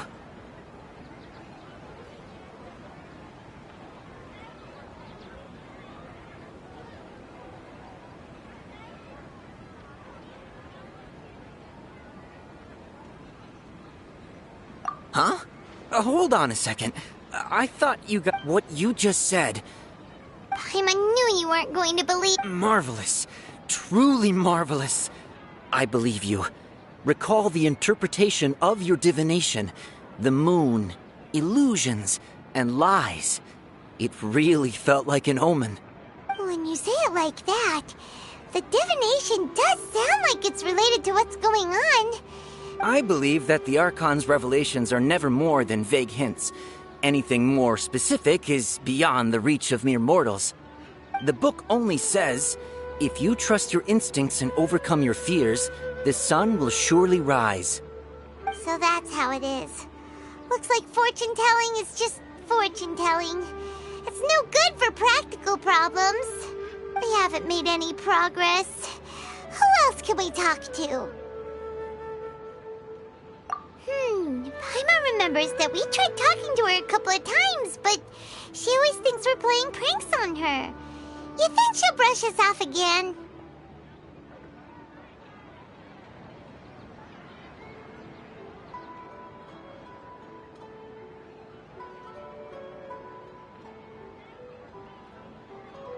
Yeah, if we tap into Dia's strong sense of responsibility as a mercenary, then she'll definitely take us seriously. At this time of day, Dia's probably just finished beating up those kidnappers. Let's go find her.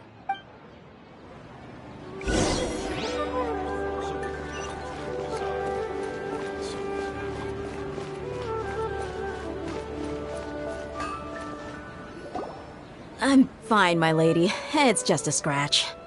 Perfect timing. Both of you— Paimon, Traveler, you came at just the right time. Listen, there was a dangerous Huh? You saw? Then why didn't you jump in earlier? If so— You want the Traveler to take Dunyarzad somewhere to rest up while you check to see if there's still any kidnappers around. How did you know what I was going to say? We need to say something convincing.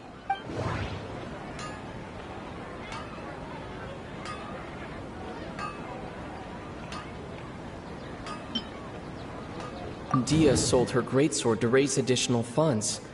And then she was in— Tell her, Traveler!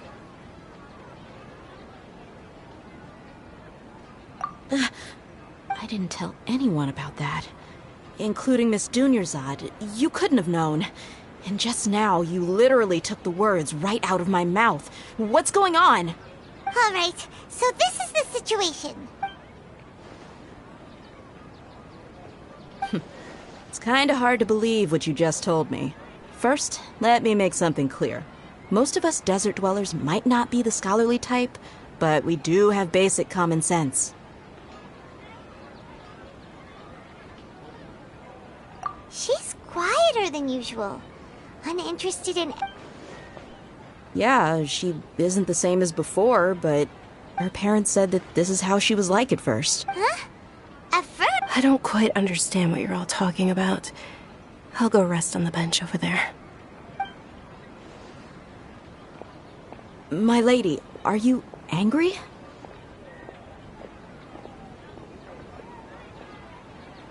All right, I'll give you the benefit of the doubt since you knew about my greatsword. Let's make this a quick trip. Miss Dunyarzad isn't completely safe here.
I told you that it won't help to bring anyone here. We just wanted her to see the real The real Dunyarzad? Huh? I told you that you two are special. Other people can't see me.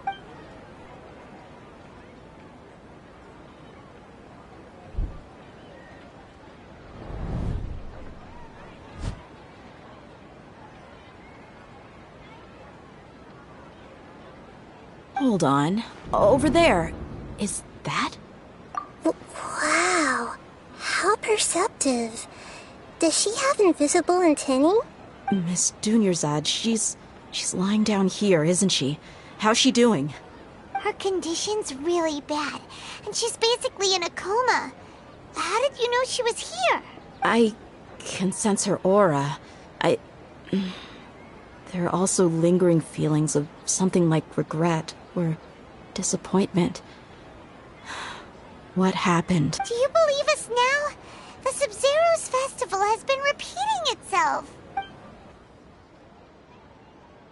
So... Miss? Yeah, they've always been against us.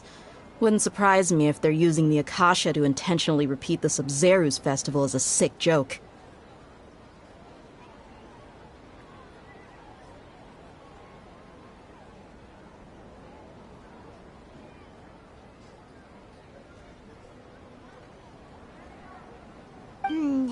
You have a point. Aside from the Dendro Archon, the Academia's sages are the only ones in Sumeru who could pull off something like this. Maybe there's more to the Akasha than we know. Right! Didn't you awaken our memories using something that looks... The Akasha relies on the power of a gnosis to operate, as it is the manifestation of the God of Wisdom's power. It compiles the wisdom of the entire populace, and it grants knowledge to the people.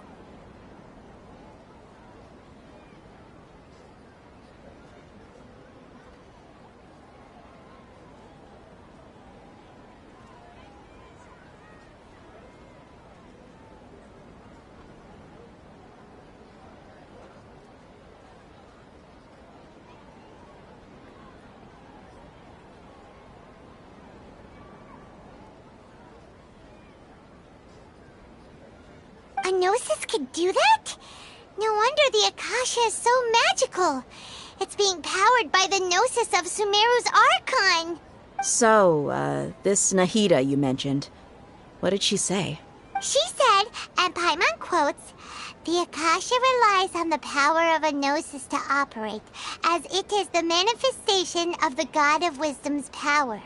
It compiles the wisdom of the entire populace, and it grants knowledge to the people." Compiles the wisdom of the entire populace and grants knowledge to the people. Wait. I get the grants knowledge part. That's what people have always used the Akasha for. But compiling the entire populace's wisdom? How does that work? Did she mean that the sages enter new knowledge into the Akasha?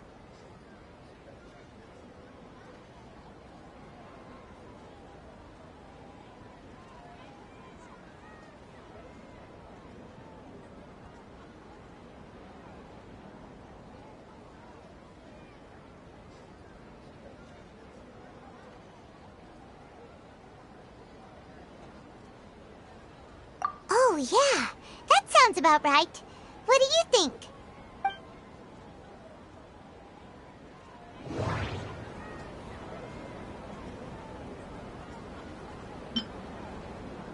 Okay, Nahida said the Akasha relies on the power of a gnosis to operate, as it is the manifestation of the God of Wisdom's power. It compiles the wisdom of the entire populace, and it grants knowledge to the people. People in Sumeru don't dream. What a strange phenomenon. What's happening right now seems to have happened before. This feeling has been getting stronger and stronger. My mind feels exhausted, even though I haven't done too much thinking. What is going on?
My mind feels exhausted, even though I haven't done too much thinking. What is going on?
That doesn't sound right. I need to carefully think things through. Okay, Nahida... You mean the Akasha is causing our mental fatigue? Huh. Now that I think about it, my head's been feeling unusually heavy. When the desert dwellers set off on their quest for knowledge, a sage once said, knowledge always comes at a price. Compiling the entire country's knowledge. You think the Akasha pulled a 180 and is extracting information from us? Who knows? The Akasha can put knowledge into our heads, so who's to say that it can't also poke around in there? We don't know any specifics.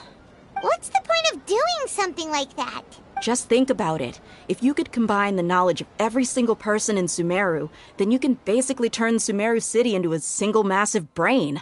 This hive mind could make breakthroughs in problems that even the smartest geniuses can't crack. An excellent deduction. And the analogy comparing Sumeru City to a massive brain? I love it. In that case, we should take off our Akasha terminals right away. Maybe that'll solve this problem. Yeah, I was only wearing this for show in the first place. Didn't expect the sages to cook up such a conspiracy. Mark my words, when this is over, I'm getting evidence and exposing this whole thing to the public. How does everyone feel? Huh? What is it? Oh, that! Paimon knows what you're talking about. It's a single soft beep that sounds like it's coming from the Akasha terminal. The sound of a beep. Could it be a prompt tone for when the Akasha is operating? That's probably an important clue. We weren't using our terminals, but we heard a beep anyway.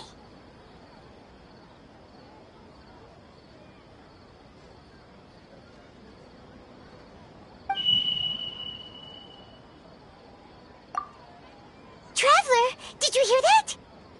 I heard it too. Our ears aren't messing with us. There was definitely a beep, but it sounded like it was coming from inside my head. We took off our Akasha terminals.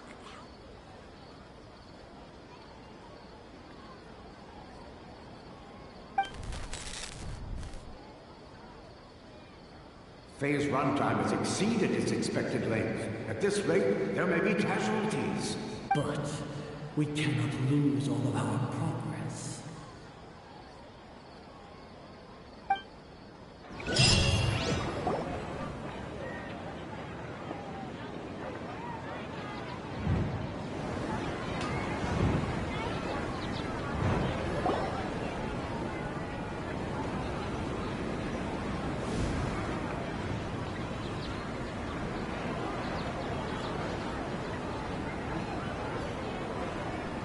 Paimon remembers everything! Good. You adapted quickly this time.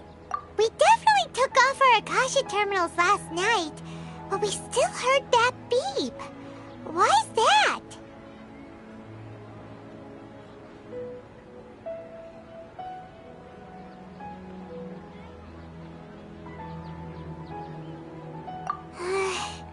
But now we can at least confirm one thing.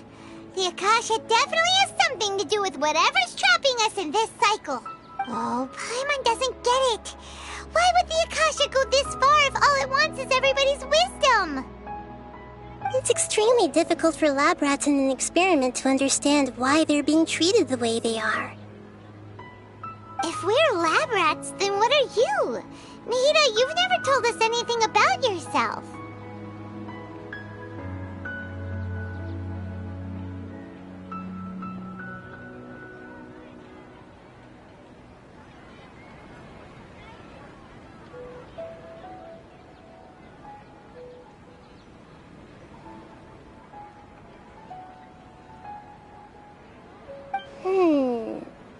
I guess I'm the moon.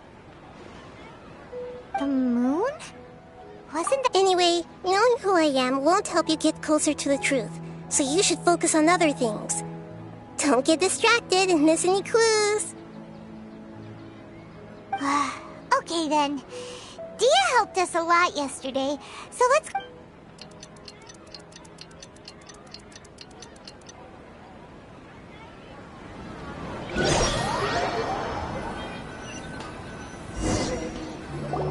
Ah, there you are.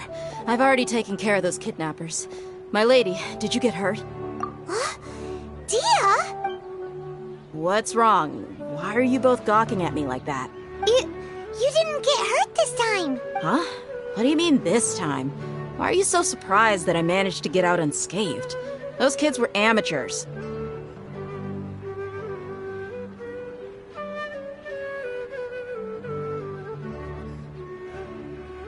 Shh! How did you know about my greatsword? I haven't told anyone about it. So Dia's lost her memories after all. Anything strange? You already know that I got a new greatsword. If I had to say something, it's weird how such a new weapon could feel so familiar. It's as if I've already used it to fight a countless number of battles. You're saying that although you don't remember using it, your body feels like it does? That's right. Both mercenaries and warriors heavily rely on muscle memory. Only knowing the theory of battle won't get you anywhere. Traveler, what do you think? Yeah, Paimon's feeling really hopeful. Oh, you're right! Earlier in the Samsara, something like this would have never happened. I have no clue what you two are talking about, but it's still dangerous here, so... So you want us to take... How did you know what I was gonna say? Can you read minds? Forget it.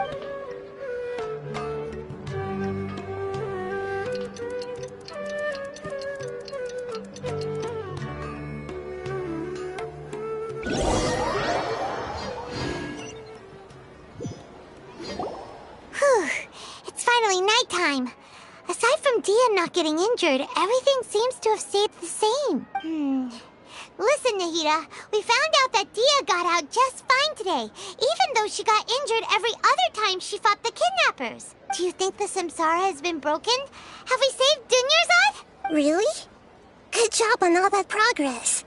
Get some good sleep tonight. Hey, what kind of an answer is that? Tomorrow will come. Everyone assumes this is common knowledge, but the only way you can know that for sure is if you experience tomorrow. How many todays has it been? Is it possible that today will be followed by yesterday? Does tomorrow truly exist as anything beyond a made-up concept? It's even possible that this entire world is a lie, and the history of the whole world has just been one endless Sub-Zero's festival.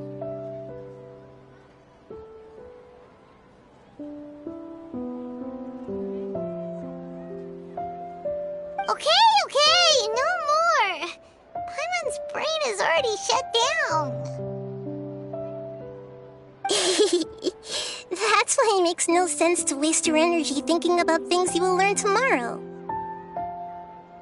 Get some good rest. You know, use the bathroom and flush your anxiety dookie away.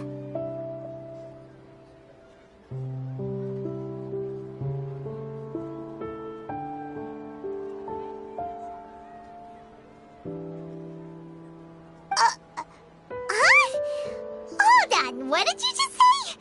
Did Paimon hear you correctly? Huh? People always say they feel a sense of relief after they take a duk-duk. That's why I suggested you could try that. Is that so strange?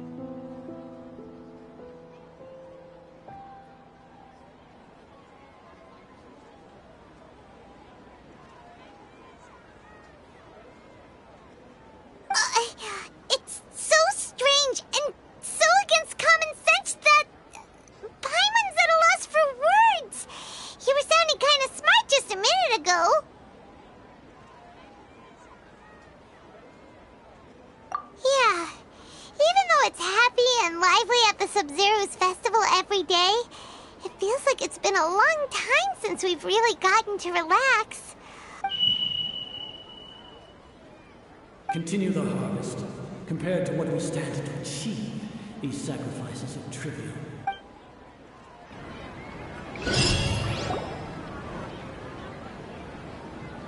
We're still in the same day!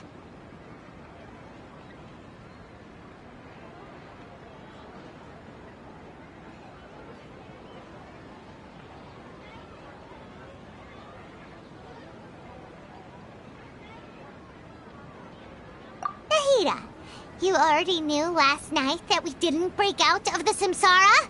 Why did you tell us? Would there have been a point? You would have spent the night with new worries, with tomorrow still out of reach.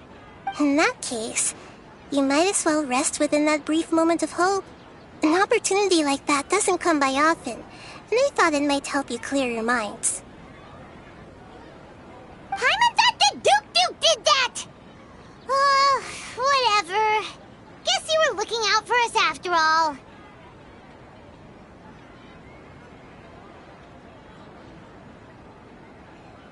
Of course.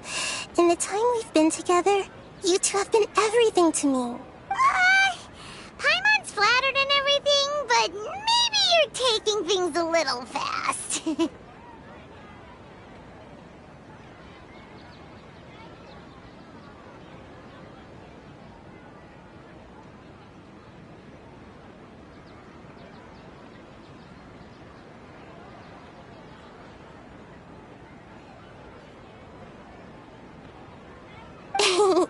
What I mean is, even though I had asked you to solve this puzzle, you two are still the only ones who can see me and sense my presence.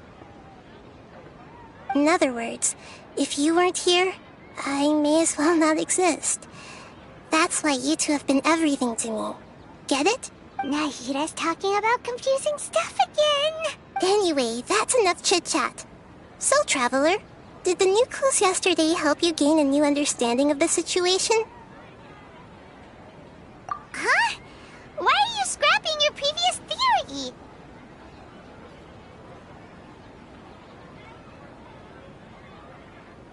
Oh yeah, you're right! Gosh, how did we not notice that? In a simple time loop, people's physical conditions should also reset. So, what's your new hypothesis?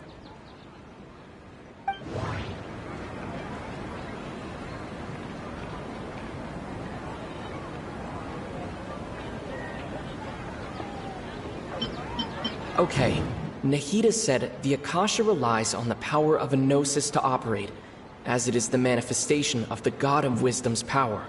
It compiles the wisdom of the entire populace, and it grants knowledge to the people.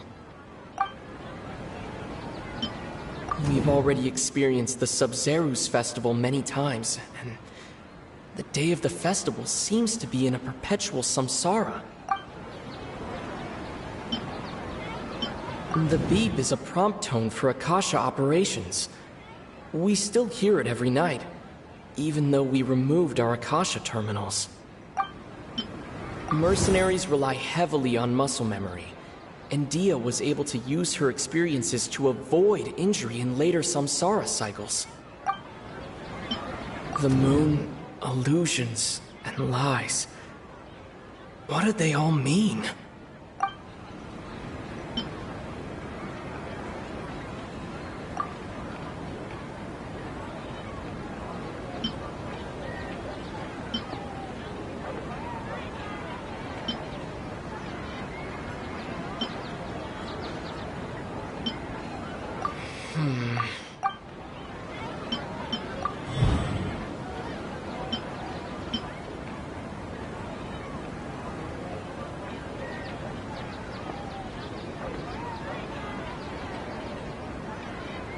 If all our memories of a day are erased at the end of that day, then we would unwittingly relive the same day again and again.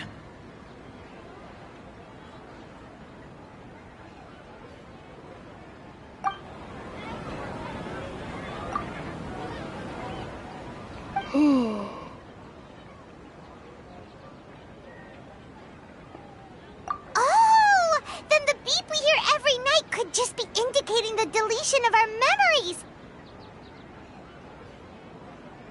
That's why when we wake up, everyone thinks the Sub-Zero's festival hasn't happened yet! It's already the next day, but everyone still thinks it's the day before!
But muscle memory can't be erased. That's why Dia has been getting better at using her greatsword. Now everything makes sense!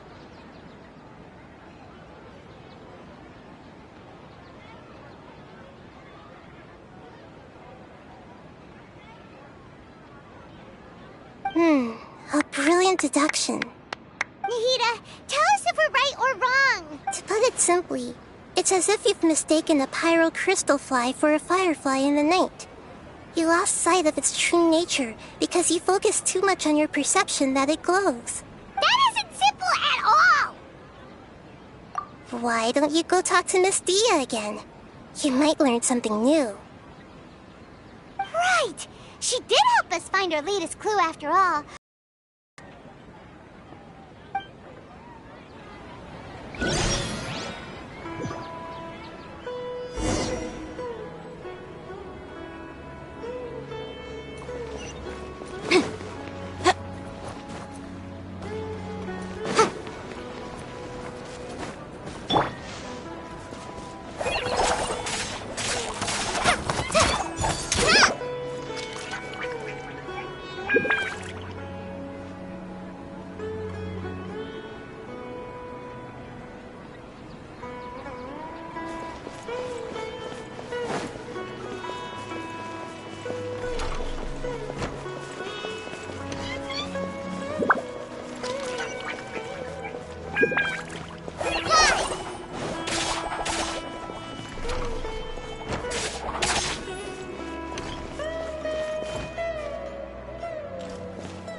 There you are.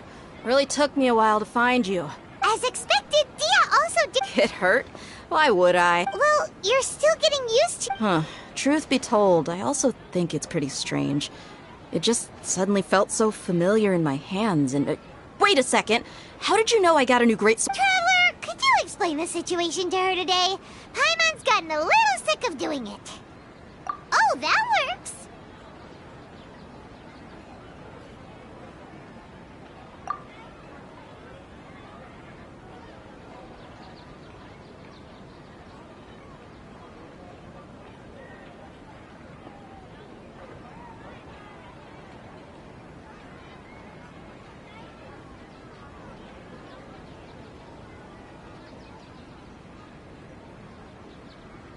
What happened to you guys while I was gone? Don't think too hard about it. Just take what we're... Alright then, let me get this straight. You're telling me that my body's already gotten used to this great sword, but my brain just doesn't remember it? Yes, your memory's being erased every day! Then I'd have to disagree. That's impossible. Oh? Why do you think that? If we've actually been reliving the Sub-Zeru's festival day after day, then what happened to the things we used, the money we spent, the food we ate?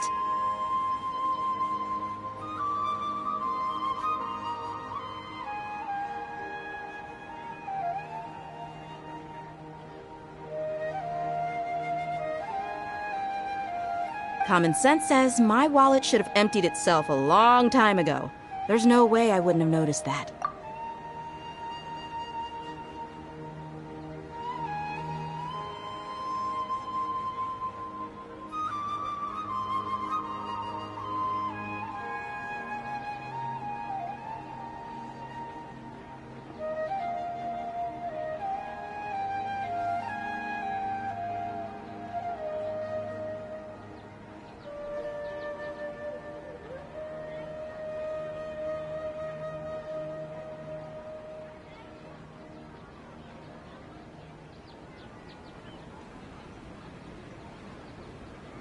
Right! They could use the Akasha to record what everyone did that day, and then use the city's resources to replenish everything! It's not very likely, but it's also not impossible. No, it is impossible. I've got... You have proof? You two are surprisingly serious about this nonsensical discussion. Come with me, Miss Dunyarzad.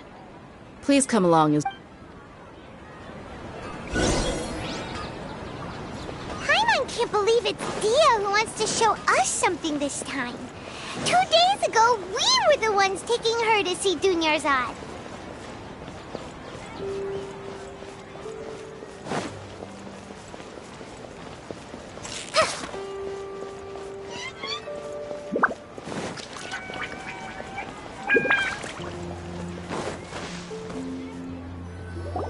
This is it. Huh? See those marks on the dummy? Those are the result of several days' worth of practice.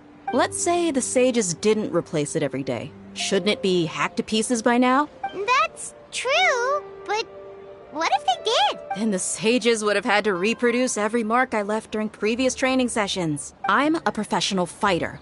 My martial school has always emphasized the importance of refined control.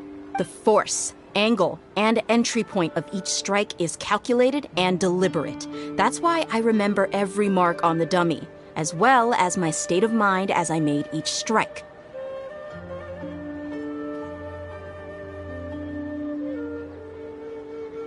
It's just as they say.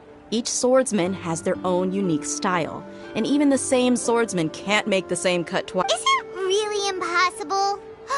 What if they used some fancy machine to carve every single mark?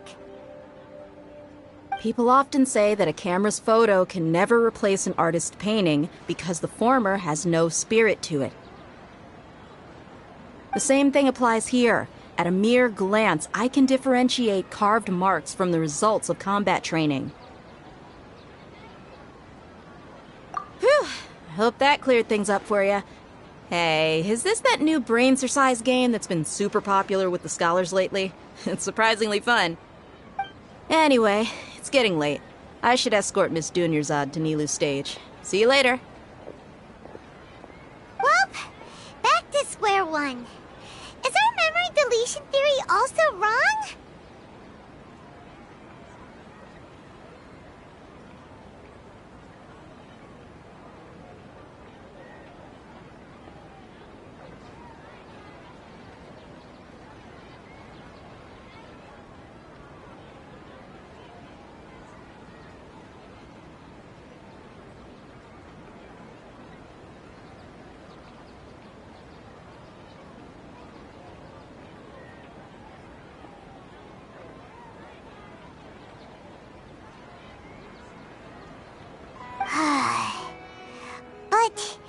least we've reached some other conclusions in the meantime.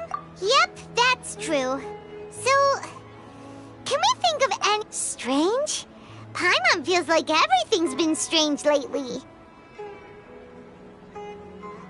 Huh? Leaving the city? You're right! It's really strange how we never thought of such a simple solution! Many things should become clear if we can confirm the flow of time outside of the city. Paimon can't believe it! Did we miss this because we're tunnel visioning too hard on our other theories? Or because we're just too tired? How about we go back and ask Nahida? Maybe we've forgotten something about...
Illusion shattered!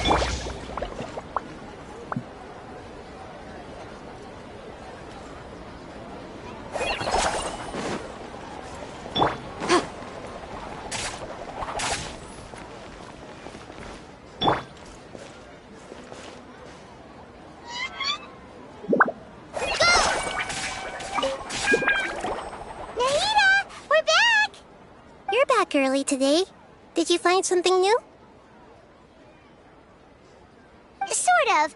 We're mostly sure now. Leaving the city. As far as I remember, you've mentioned your plans to do... We did? But we don't remember any... Let me think. I don't think you ever actually told me what the outcome was. Oh, it's probably more accurate to say that both times you never came back the whole night. But you two sometimes stay out the entire night anyway, so at the time, I didn't think too much about it. It is true that sometimes we lose track of time during our investigations. Before we know it, it'll already be the next day. But still, neither of us remember anything about leaving town. Really? That's kinda strange. In theory, I should have already awakened all your memories. Yep, something here's definitely fishy. Let's get to the...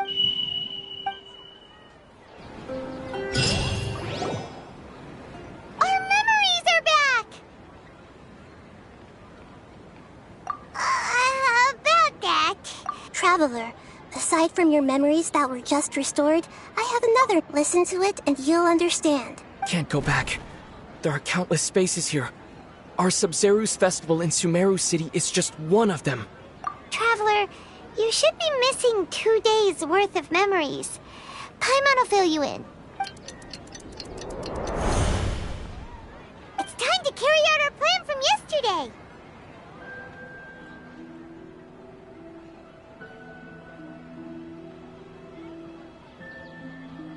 Okay, let's go!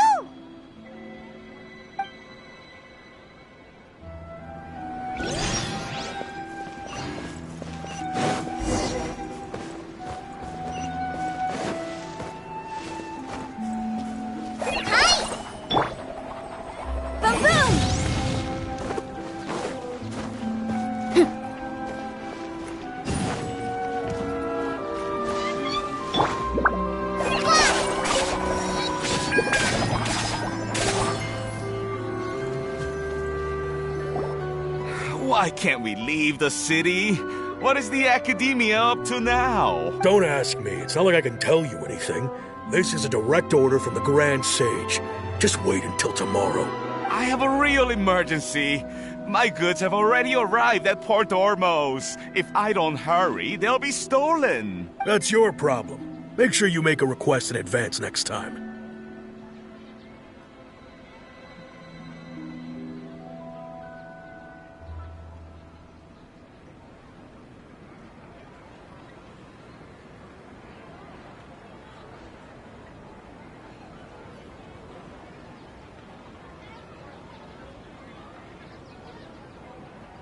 But it's not like you can just predict business matters in advance.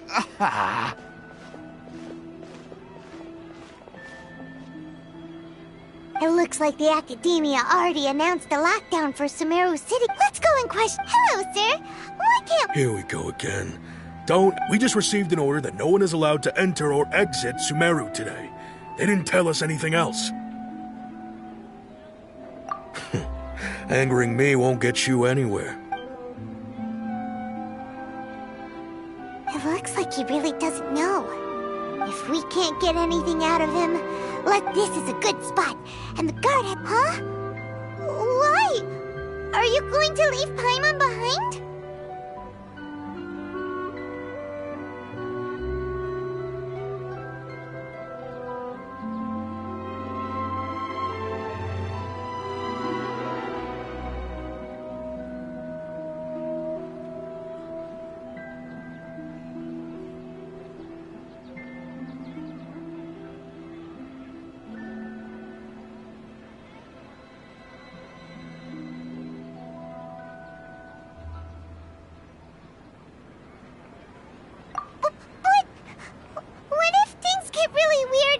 And you get into some trouble, then Paimon won't be able to help you. Oh, Paimon knows that Paimon can't do much, but we've always been together, haven't we?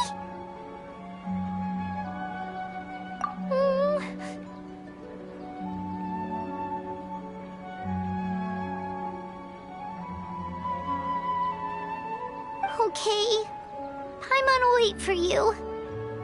Promise Paimon that you'll come back as soon as possible. Just a quick look. And please, be careful.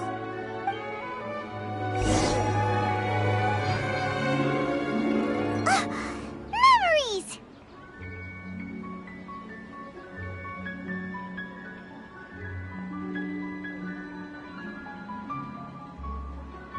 Traveler!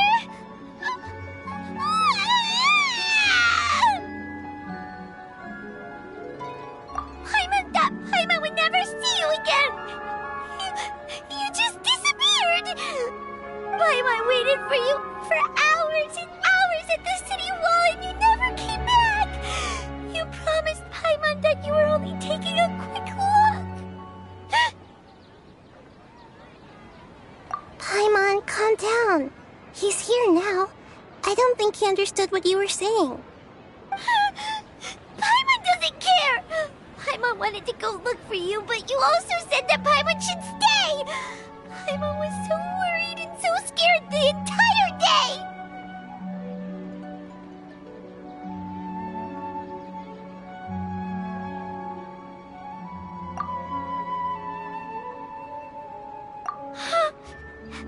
Okay. Paimon will forgive you. The most important thing is that you didn't actually disappear. Oh, Paimon was so scared that you had gone into another world. Okay, Paimon, can you tell us your perspective of what really happened yesterday? I see. Using two people's different perspectives. After that, you left the city. Paimon kept her eyes on you the whole time, but then you disappeared in an instant.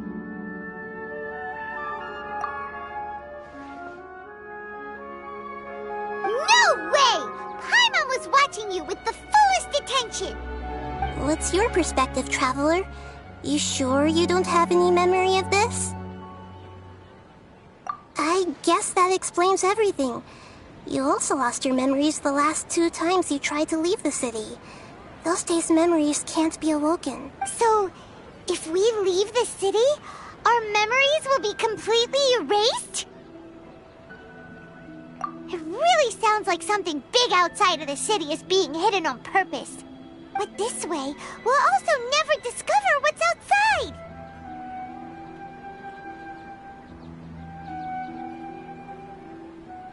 Something like a message? But how can we send it back? Don't look at me like that. I'm not used to being stared at. Well... Okay. You want something that can pass on messages, right? Give me some time and take care of Dunyarzad for me. Yep! Now we're talking!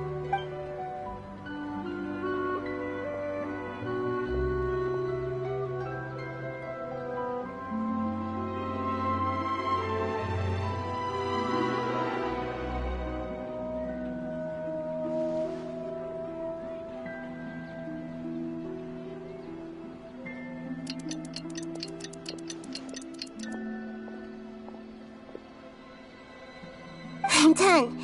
Here you go. What? Isn't this just an Akasha terminal? I made some little changes. Akasha terminals are already capable of sending messages. I just tweaked it so that it could connect to any node.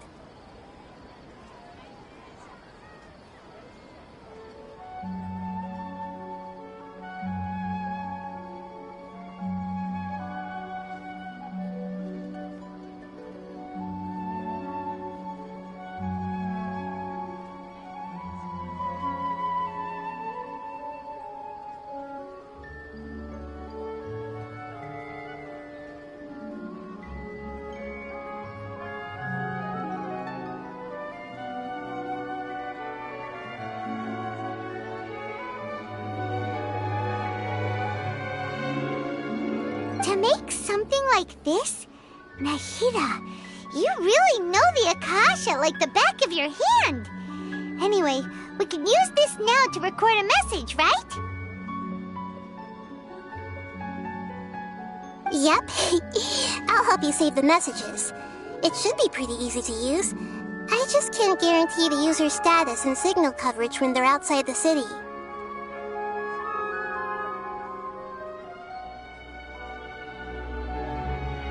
We'll never know until we try. At least we're taking the initiative now. Let's go then. Let's expose those sages. All right.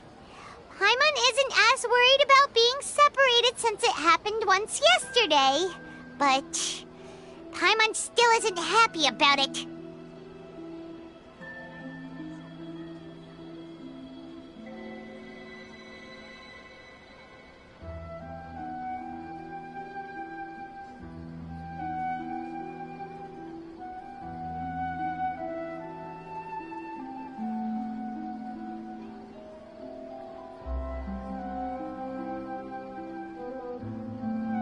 Okay, see you tomorrow, Traveler!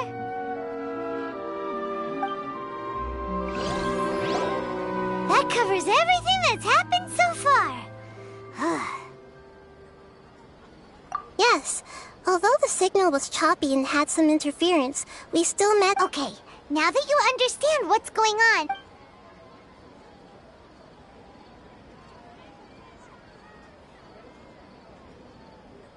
Can't go back. There are countless spaces here. Our Sub-Zeru's festival in Sumeru City is just one of them. I've entered another space. Before me are flowing sandstone and howling fish. Impossible and surreal sights. All these spaces are empty except for the occasional ones that contain mute puppets rather than people. I can't sense any human presence.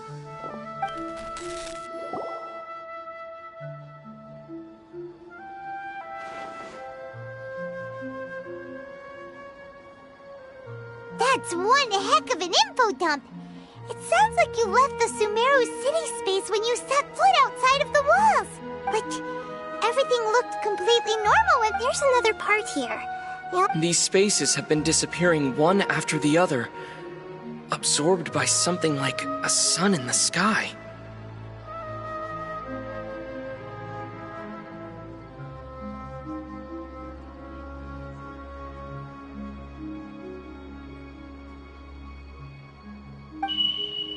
And now, even the final space has also disappeared. Behind me, a lot of spaces just appeared again from thin air. I get it now! Those spaces are actually...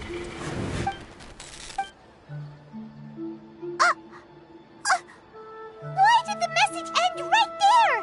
What did the Traveler want to say? What are those spaces?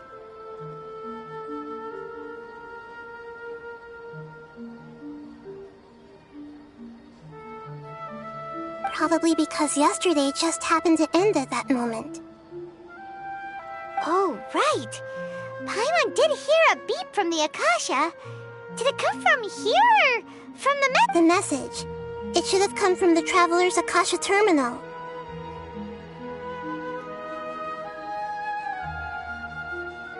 After the beep, Traveler said even the final space has also disappeared. Traveler, what do you think that final space could have...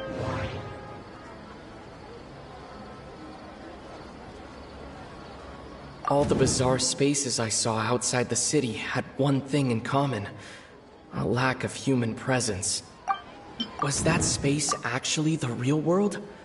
But wouldn't a real space just randomly disappearing like that be catastrophic? That doesn't sound right. That doesn't sound right. Oh, so that's what it is! After the sound of the beep, the final space, the Sub-Zero's festival, also disappears, and we're taken to the next day. Later on, Traveler also mentioned a bunch of new spaces materializing behind them. Do lots of new spaces appear every day? Paimon's head is spinning. Just what are these spaces anyhow? Well, consider this. For all the horrors of the Archon War, at its heart, it was just a game where a bunch of gods fought over 7 seats. So no matter how strange or spooky things may look on the surface, maybe all they point to in the end is a small and simple secret. Wow, the Archon War, huh? That's an analogy and a half.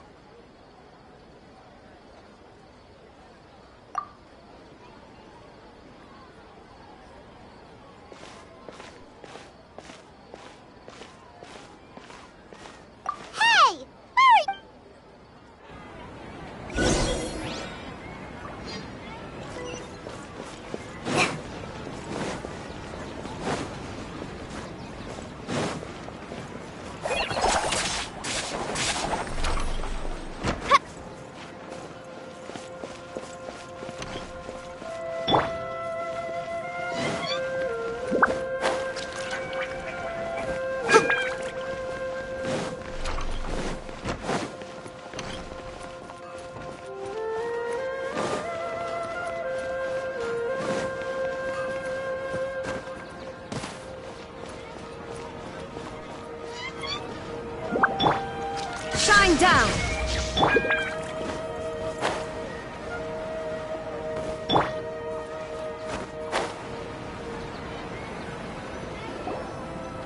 Do you want some alone time to think? Alright then, Paimon won't disturb you.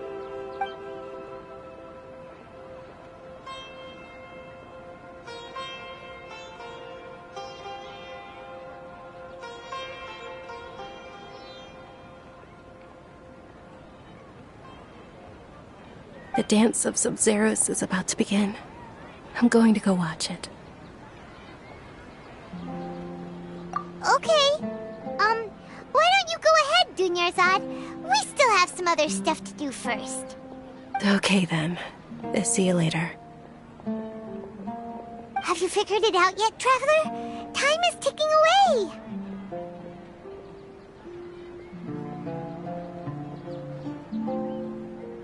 Awesome! What is it? Paimon wants to know. Oh, wait, no. Let's meet up with Nahida first. You can tell us both together. and we're gonna get to the truth!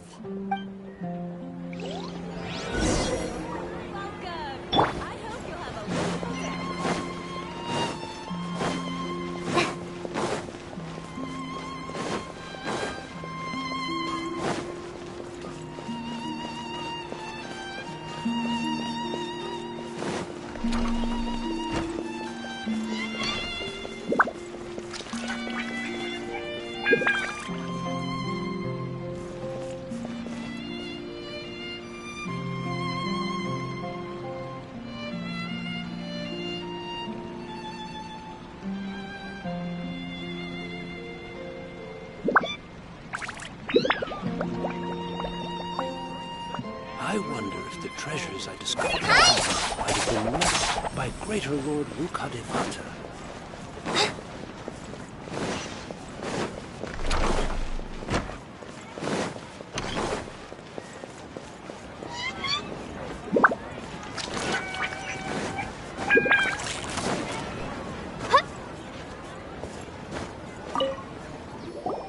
You're back! I've been waiting forever for you two. Judging by the looks on your faces, are you ready to take your Sub-Zero's exam and graduate from the festival? Okay, first off, have you discovered the hidden truth?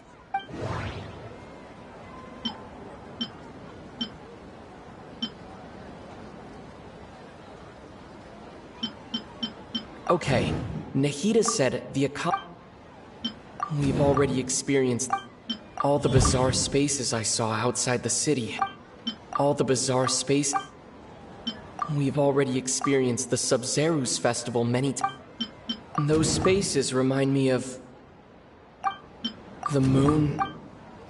The moon. The moon. People in Sumeru don't. We are all in a dream. It isn't that the people of Sumeru don't dream. Rather, the Akasha is taking their dreams from them. Those spaces... all the bizarre... That doesn't sound right. That doesn't sound right.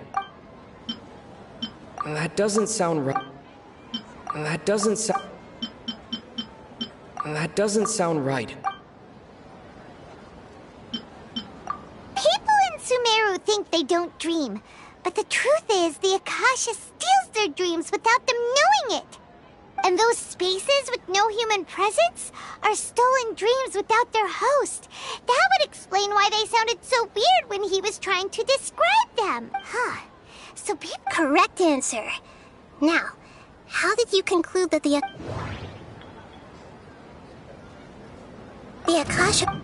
Akasha relies on the power of a... It is the manifestation of the God of Wisdom's power. It compiles the wisdom of the entire populace, and it grants knowledge to the people. That doesn't sound right. That doesn't sound... Oh, okay. Those dream-controlling creatures in the forest also get their power from the Dendro Archon, right? That would explain why the Akasha has the ability to control people's dreams, too. But is stealing everyone's Dreams are fantastical, complex, and full of imagination. People's brains are the most active when they're dreaming. In other words, dreams are rich bundles of human wisdom. So in other words, Paimon remembers her saying that the real story is that the sages from the Academia are using the Akasha to steal people's dreams for their own use, huh? Oh? By the sounds of it, you understand the current situation pretty well. So then, what about the Samsara? The beep is a prompt tone for Akasha operation. Those spaces kept... Those dreamscapes kept...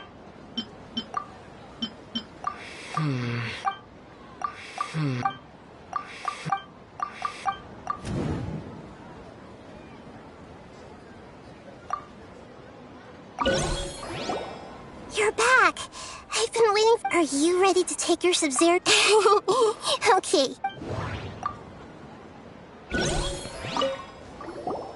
You're back! I've been waiting forever for you. Are you ready to take your Sub-Zero's exam and graduate from the festival? Okay. The moon? That doesn't sound right.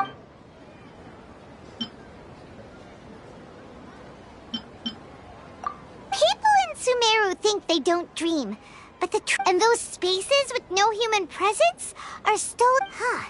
So people in... Correct answer. Now, how did you conclude that the... And it grants not... That doesn't sound... Oh, okay. But is stealing everyone's dreams are fantastical, complex, and full of imagination. People's brains are the most active when they're dreaming. In other words, dreams are rich bundles of human wisdom. So in other words, the complete... Paimon remembers her saying that the sages... The real story is that the sage... Oh? By the sounds of it, you understand the current situation pretty well. So then, what about the samsara? The Grand Sage said, that doesn't sound... My mind feels... My mind...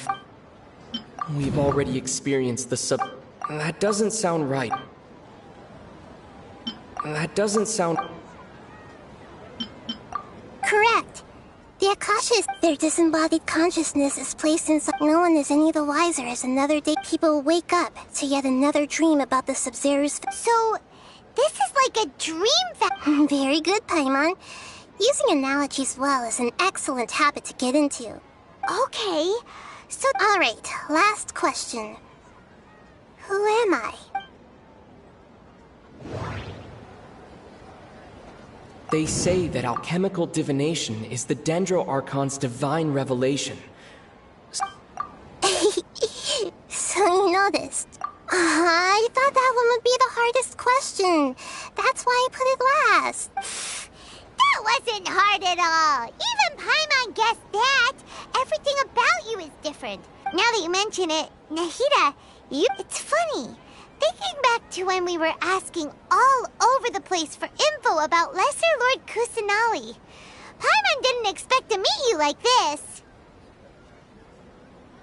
Yes, those can wait until we're back in real life. On the other hand, I'd be happy to answer any more questions you have about here and now. You asked me this. Now that you know this is all a dream, have you heard the saying, don't wake a sleepwalker? Your notion of reality and dream would be thrown into irreversible confusion.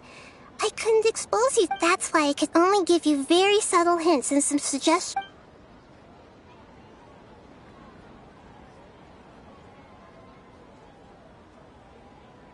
Deceiving the people of Sumeru with no regard for their safety. No matter what they're trying to do, this is unforgivable. After we end the Sub-Zero's festival, Samsara, we have to look into them. How can the sages of the Academia do this behind their Archon's back? This is ridiculous!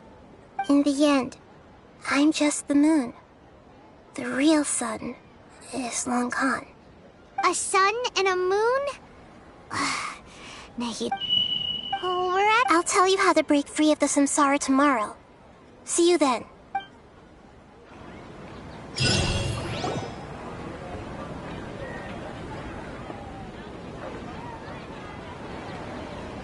morning, Nahida.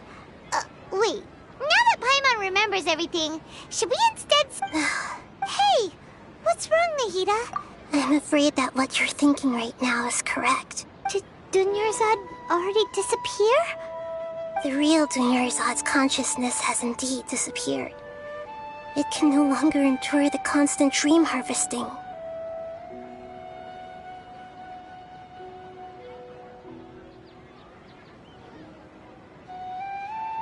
Paimon can't believe it. Wait, so what about that other Dunyarzad? Just what is she? She's actually something like a puppet, but not completely. The real Dunyarzad's consciousness could no longer keep playing her role in this dream. So another Dunyarzad appeared to replace her in the dream. Just like the grass and the trees, that Dunyarzad is just a building block of the dream that helps to keep it going. But personality-wise, she's nothing like the real Dunyarzad. Puppets are stiff and can't copy a living person's vitality. You know, speaking of which, The old Dunyarzad might not have been too different from a puppet. Dunyarzad truly believed that she met you within her consciousness, and it was you who inspired her. So you do remember her after all. Yes. Back then, her family was overly protective of her. No one cared about her personality or thoughts. It was as if she only lived to stall her Elazar. I just gave her a little wisdom so she could look at life in a new way. So that she could be her own person. But even so, she's still... far from it. I'm still a long way off from being a real Archon. I couldn't even save her. If I were a competent Archon, I wouldn't have let my most faithful follower die at the Sub-Zerus Festival with so many regrets. Please don't beat yourself up over it, Nahida. It's the... I'm not beating my... Don't be like that, Nahida. Even real Archons are still allowed to be sad. To prevent more tragedies like this. Great, but... Although the Sub-Zerus Festival dream is under the Akasha's control, that means this dream belongs... Huh? Well, if this is someone's dream, then everything here must come from... Which means, with the imagination. Imagination means like when the server... However, the dream will respond in kind. But right now, our host is unaware that this is a dream. No matter... Find some way to make that person How are we going to find... And even if we did find them, how are we supposed... After all, like you... It's extremely difficult. As for me... Out of town? Yes. Hurry and go. She was such a good person. Was such a simple... Yeah. But we mustn't lose hope, Traveler. Paimon's wondering. Do you think the same... Huh. So... Who do you think the host of... Oh, valid. Let's go ask him some...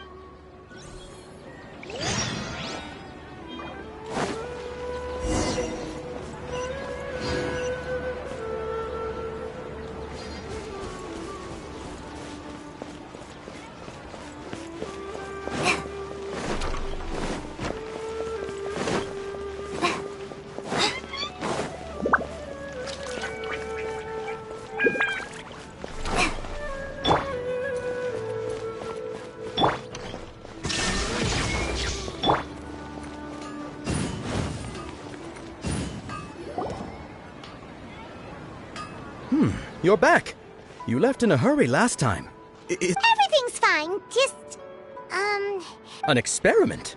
That came out of... Could you make a wish? You want me to make a wish? Less questions, Mark! Okay, my wish. Oh. I noticed earlier that she just doesn't seem like herself. I've also wondered if the reason she asked me to be Fairest Knight of Flowers is because I'm special to her, or something. So, you have a crush on Dunyarzad?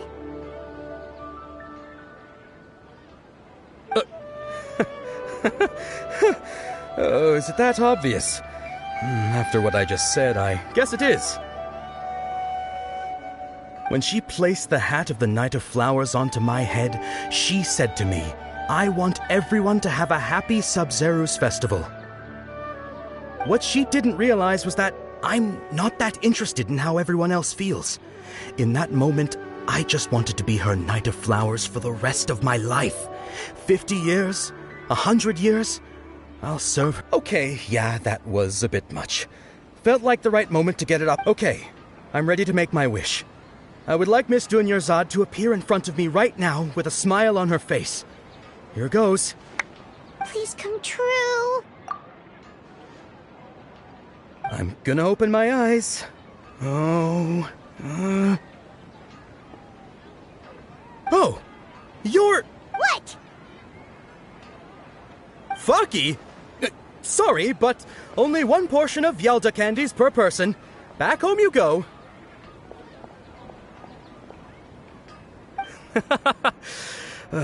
Nice try, you two. Anyway, never mind. Guess he isn't the host of this dream after all. Should have expected it wouldn't be this easy.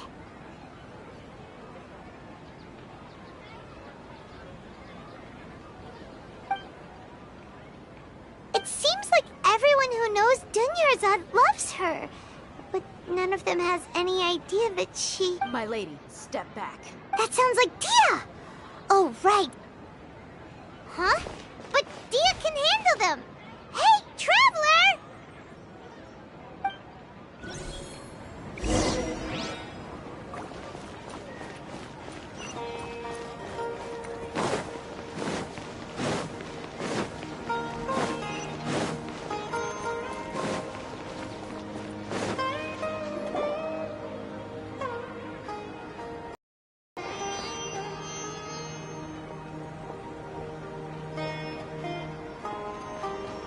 Oh, it's you. Great timing.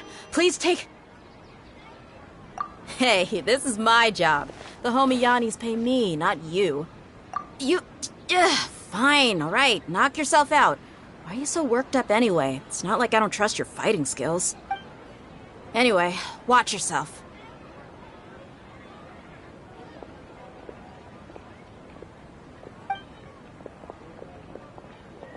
So you got yourself some backup. Suit yourself. You're going down!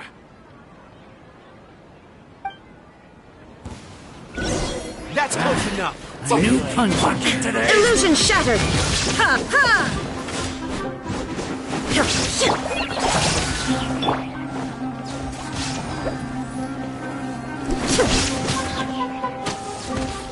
No more tricks up your sleeve. A new punching bag.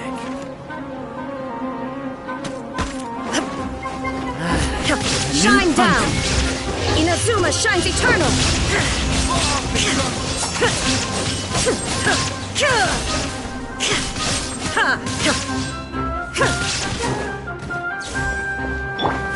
Where do you think you're going?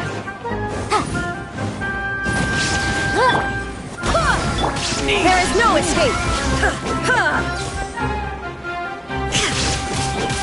Wreck of the flame!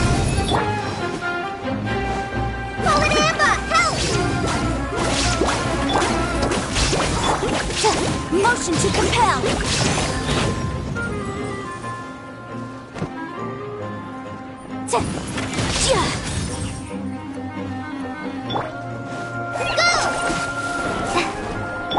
Illusion shattered!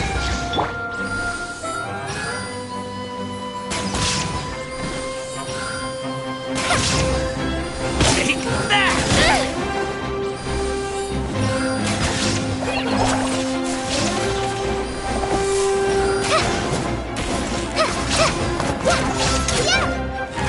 There is no escape!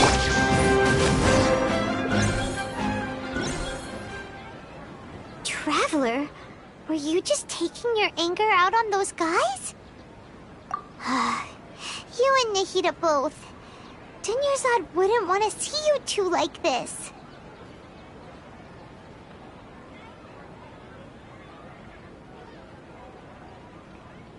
Oh, and speaking of her, Paimon just remembered something.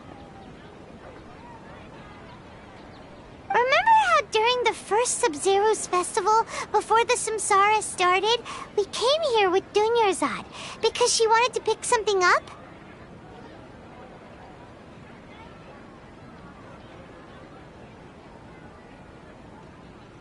She said it was because she had forgotten something. Okay, so Paimon's memory is working so far. Anyway, Paimon also remembers that she is staying somewhere around here. She pointed it out, yeah. Even if... This is the place! It's rude to enter other people's spaces without permission. Hey, the windows are unlocked! Okay, Paimon's gonna take a peek inside.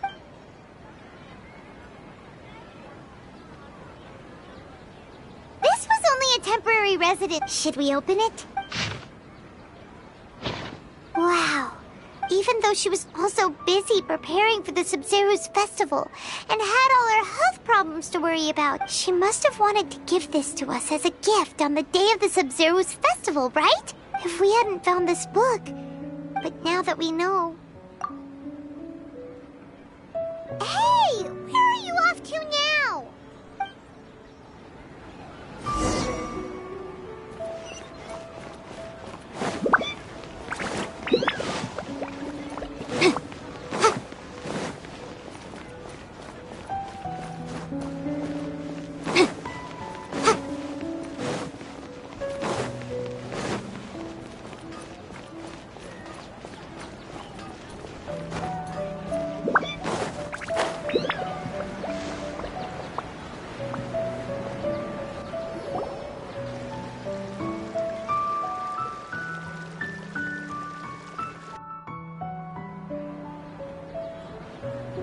It's Dunyarzad's puppet.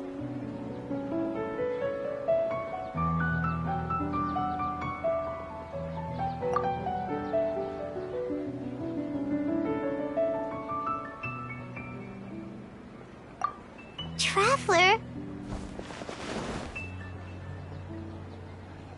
You must be exhausted. Come to think of it, we've been stuck in this place for a really, really long time. Heck, even the last time we were chatting happily with Dunyarzad feels like an eternity ago.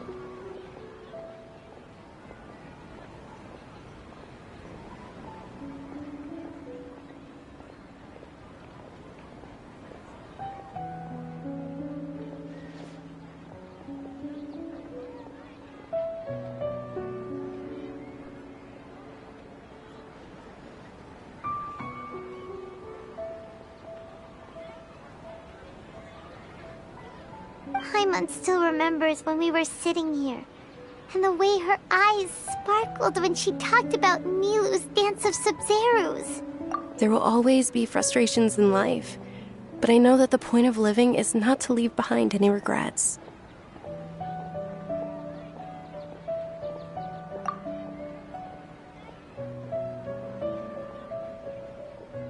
That was what the real Dunyarzad said, wasn't it? Does that mean... Yes, Traveler. What is it?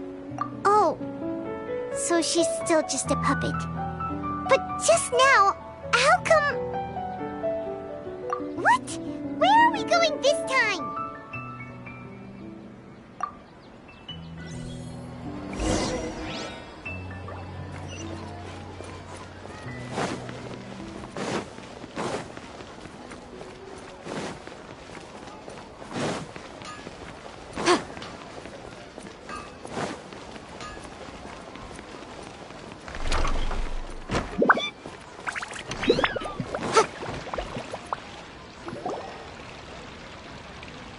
If you continue to resist, we will have the Grand Sage.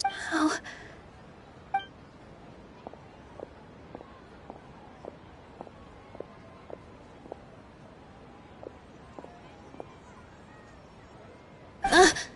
Traveler?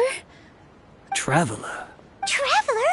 What the heck are you doing? If you get arrested by the Academia, that's another day gone to waste!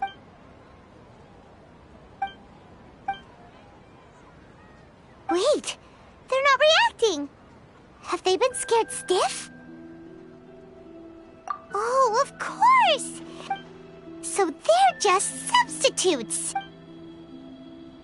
What is this? What happened to the Grand Sage and his entourage?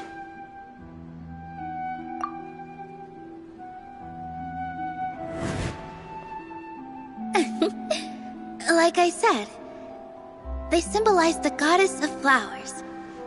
It's just a shame that all the real Padisarahs went extinct after her death. Yes. The Greater Lord brought forth new Padisarahs in memory of the goddess of flowers.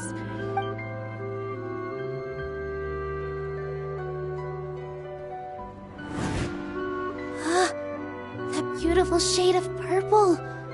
Aren't these flowers real Padisarahs? Just like the ones from the legend? But didn't you just say all the real flowers went extinct after... Yeah. What's going... huh? You guys are acting...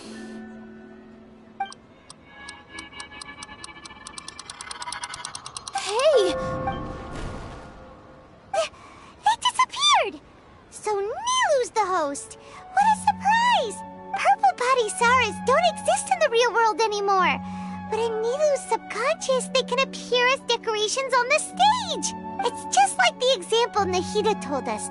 People assumed there will be food on a plate, and Nilu assumed there would be real Padisarahs in the flower pots. So when you saw the flowers, But if we want to end the samsara, we need the host to become aware that they're dreaming. How should we make Nilu realize that? Am I dreaming?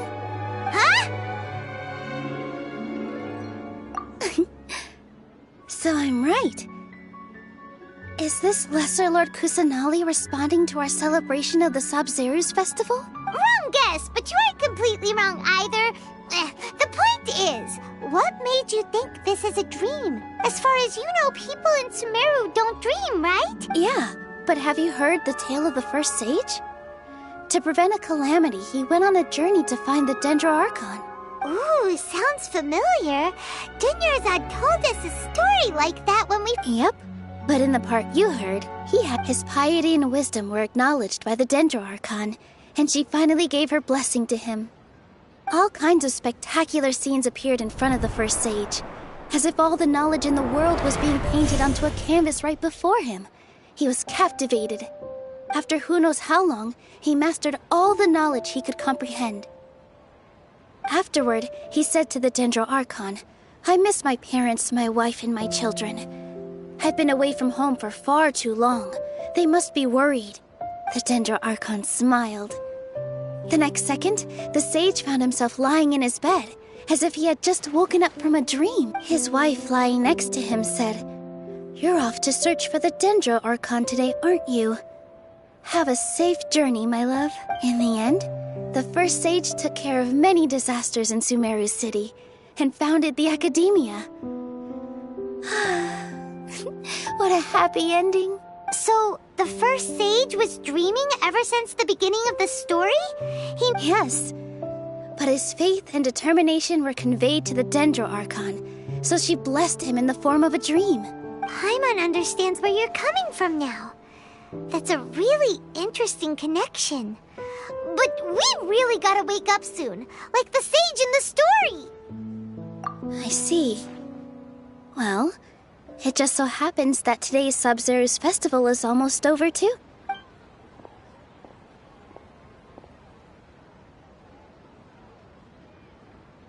Since we're in a dream, let's make this final dance of Sub-Zeru's as beautiful as we can.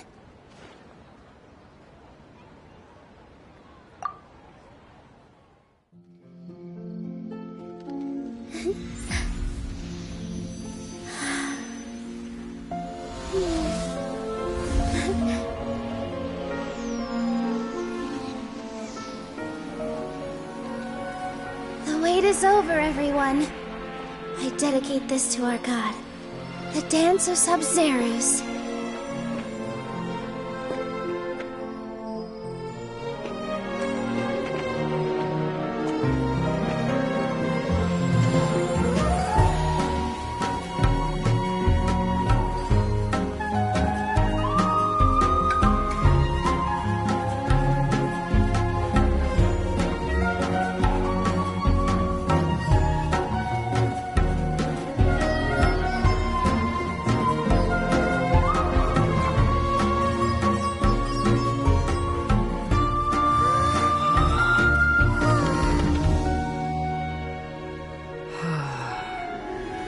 I'd be lying if I said I had no regrets.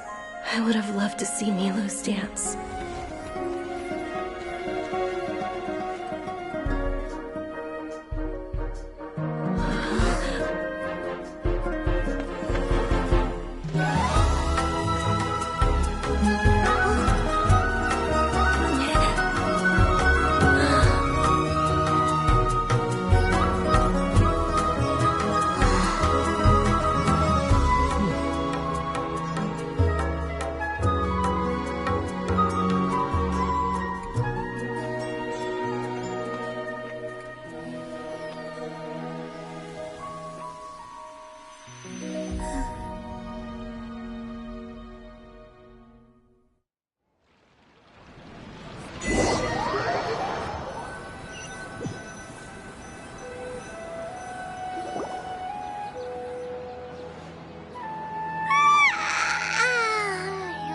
Good morning, traveler.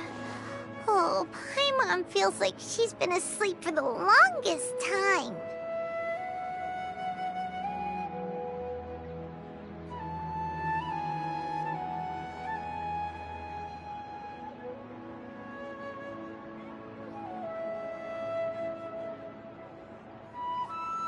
Paimon's head feels super heavy. Paimon thinks it was after the Sub-Zero's festival. The Sub-Zero's festival! Have we finally escaped from the Sub-Zero Samsara? Quick! Take off your Akasha terminal!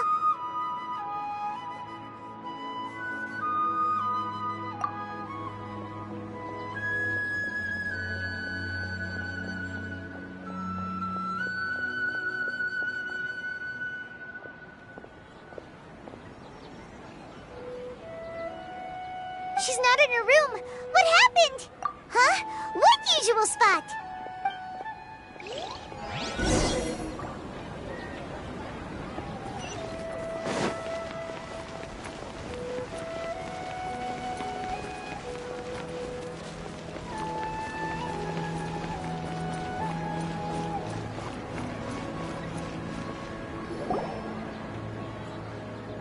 Well done, Traveler and Paimon. And thank you, Dunyarzad, for organizing the Sub-Zero's festival for me. I'm sorry, who are... Dunyarzad! You're okay! Oh, Traveler Paimon. I have something amazing to tell you. I just had a dream. And I saw Nilou performing the dance of Sub-Zeros.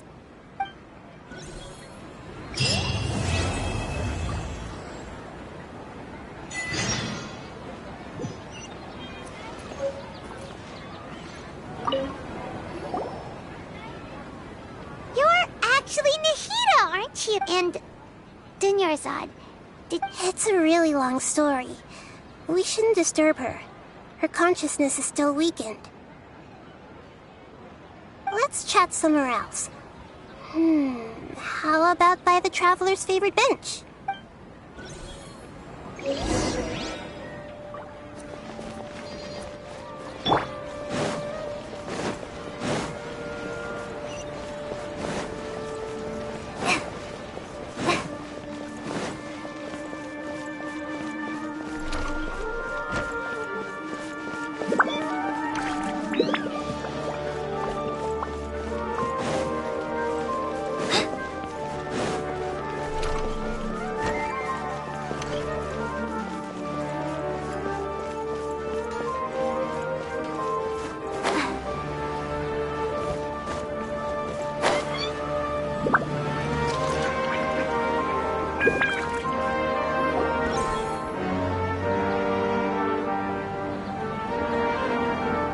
let's talk about Dunyarzad first.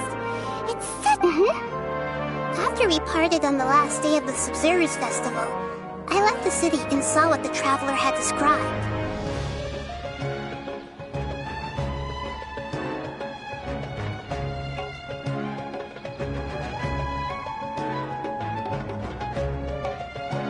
Among the countless dreams, I found one that was growing fainter and fainter. Once Dunyarzad could no longer bear the Akasha harvesting her dreams, such a small where both will gradually fade until they completely disappear.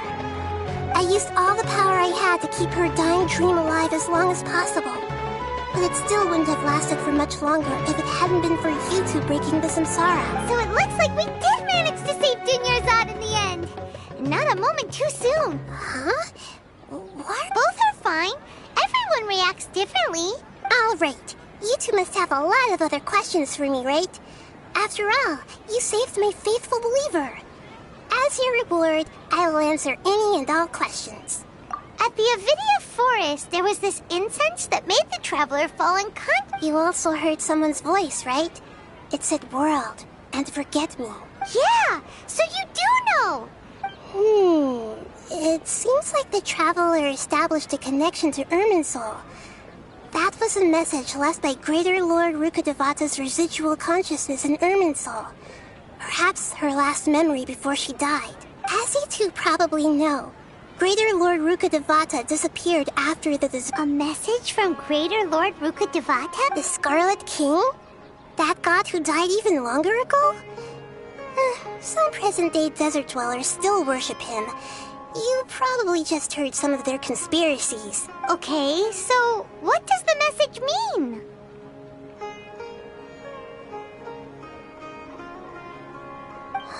I still haven't managed to decipher it.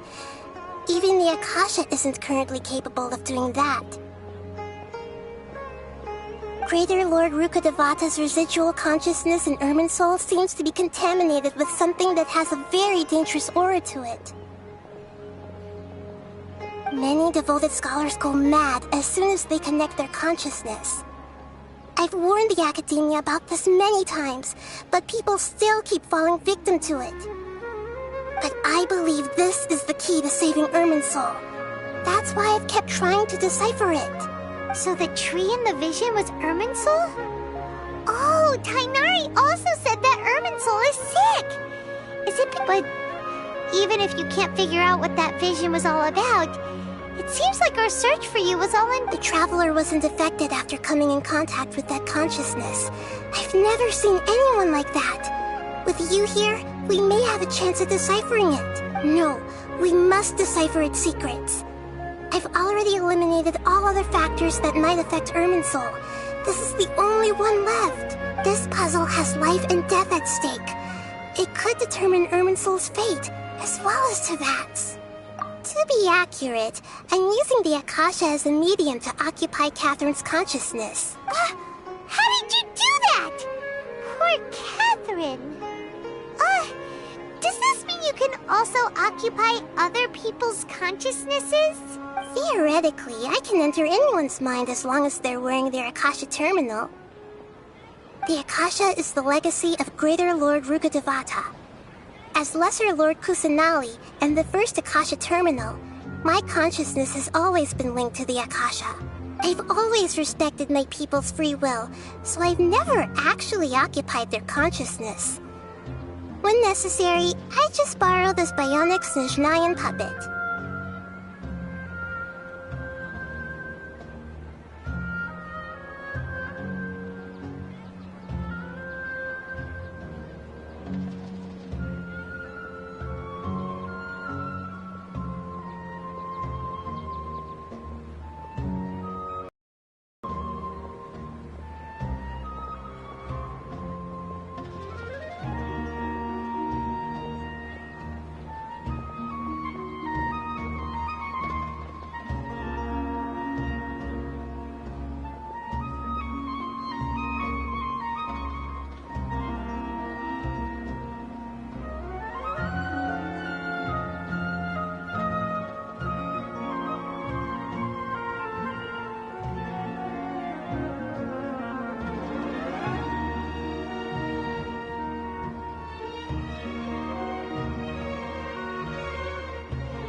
Hold on. Did we just learn some deep, dark secret? So Catherine is... No wonder Paimon felt something was off about her. What about your own body? Why do you need to borrow other people's? Don't you live in the sanctuary of Surasthana? That story begins a long time ago. After Greater Lord Rukkhadevata disappeared, the sages found my newly born self and took me back to Sumeru. At that time, I was young and weak. The sages kept me in the sanctuary of Surasthana, ostensibly for the sake of protecting me. But I've hardly heard from them since. However, I do understand that they had hoped to find Greater Lord Rukkhadevata instead of me, a symbol of her passing.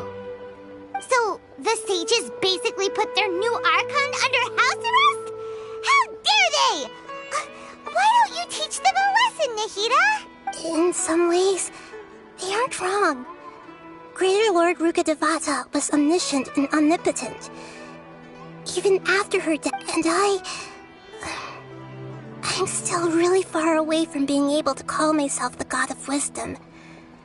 Moreover, the Academia is also more proficient at governing this country. Yeah, you gotta... Thank you for the kind words. But I honestly don't need physical freedom as long as I can connect my consciousness to the Akasha. Trying to find a way to save Irminsul is my life's mission and top priority. I will work on that, and try to live every once in a while. I will also take up the duties of the God of Wisdom, and enlighten. At the Avidia Forest, you also heard someone's voice. Yeah! As he too a message? The Scarlet King. Okay.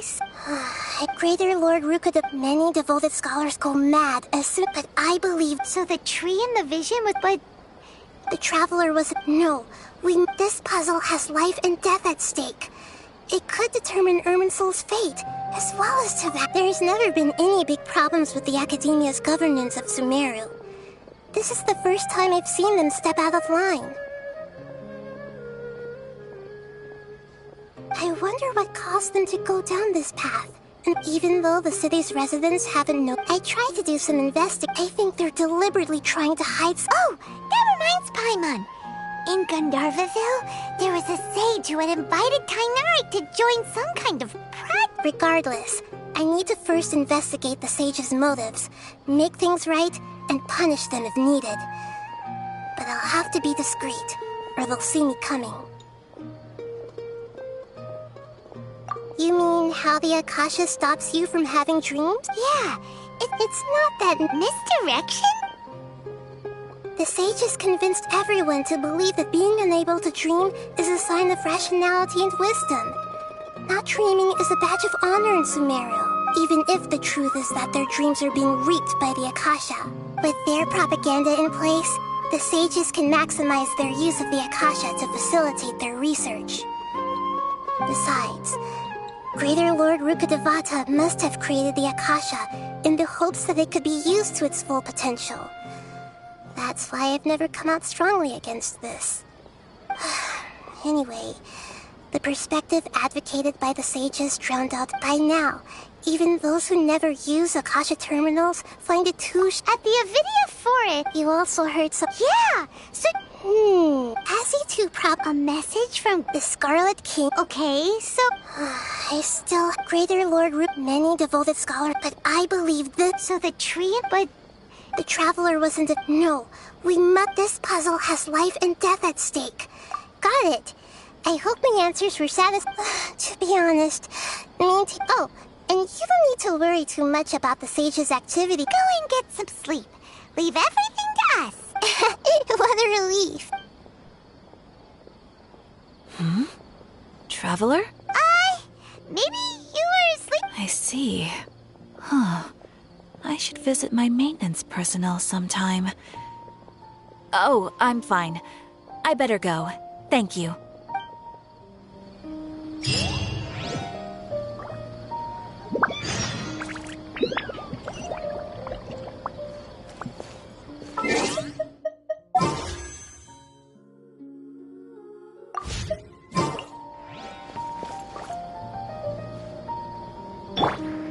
Barbados, guide us. Torn to oblivion!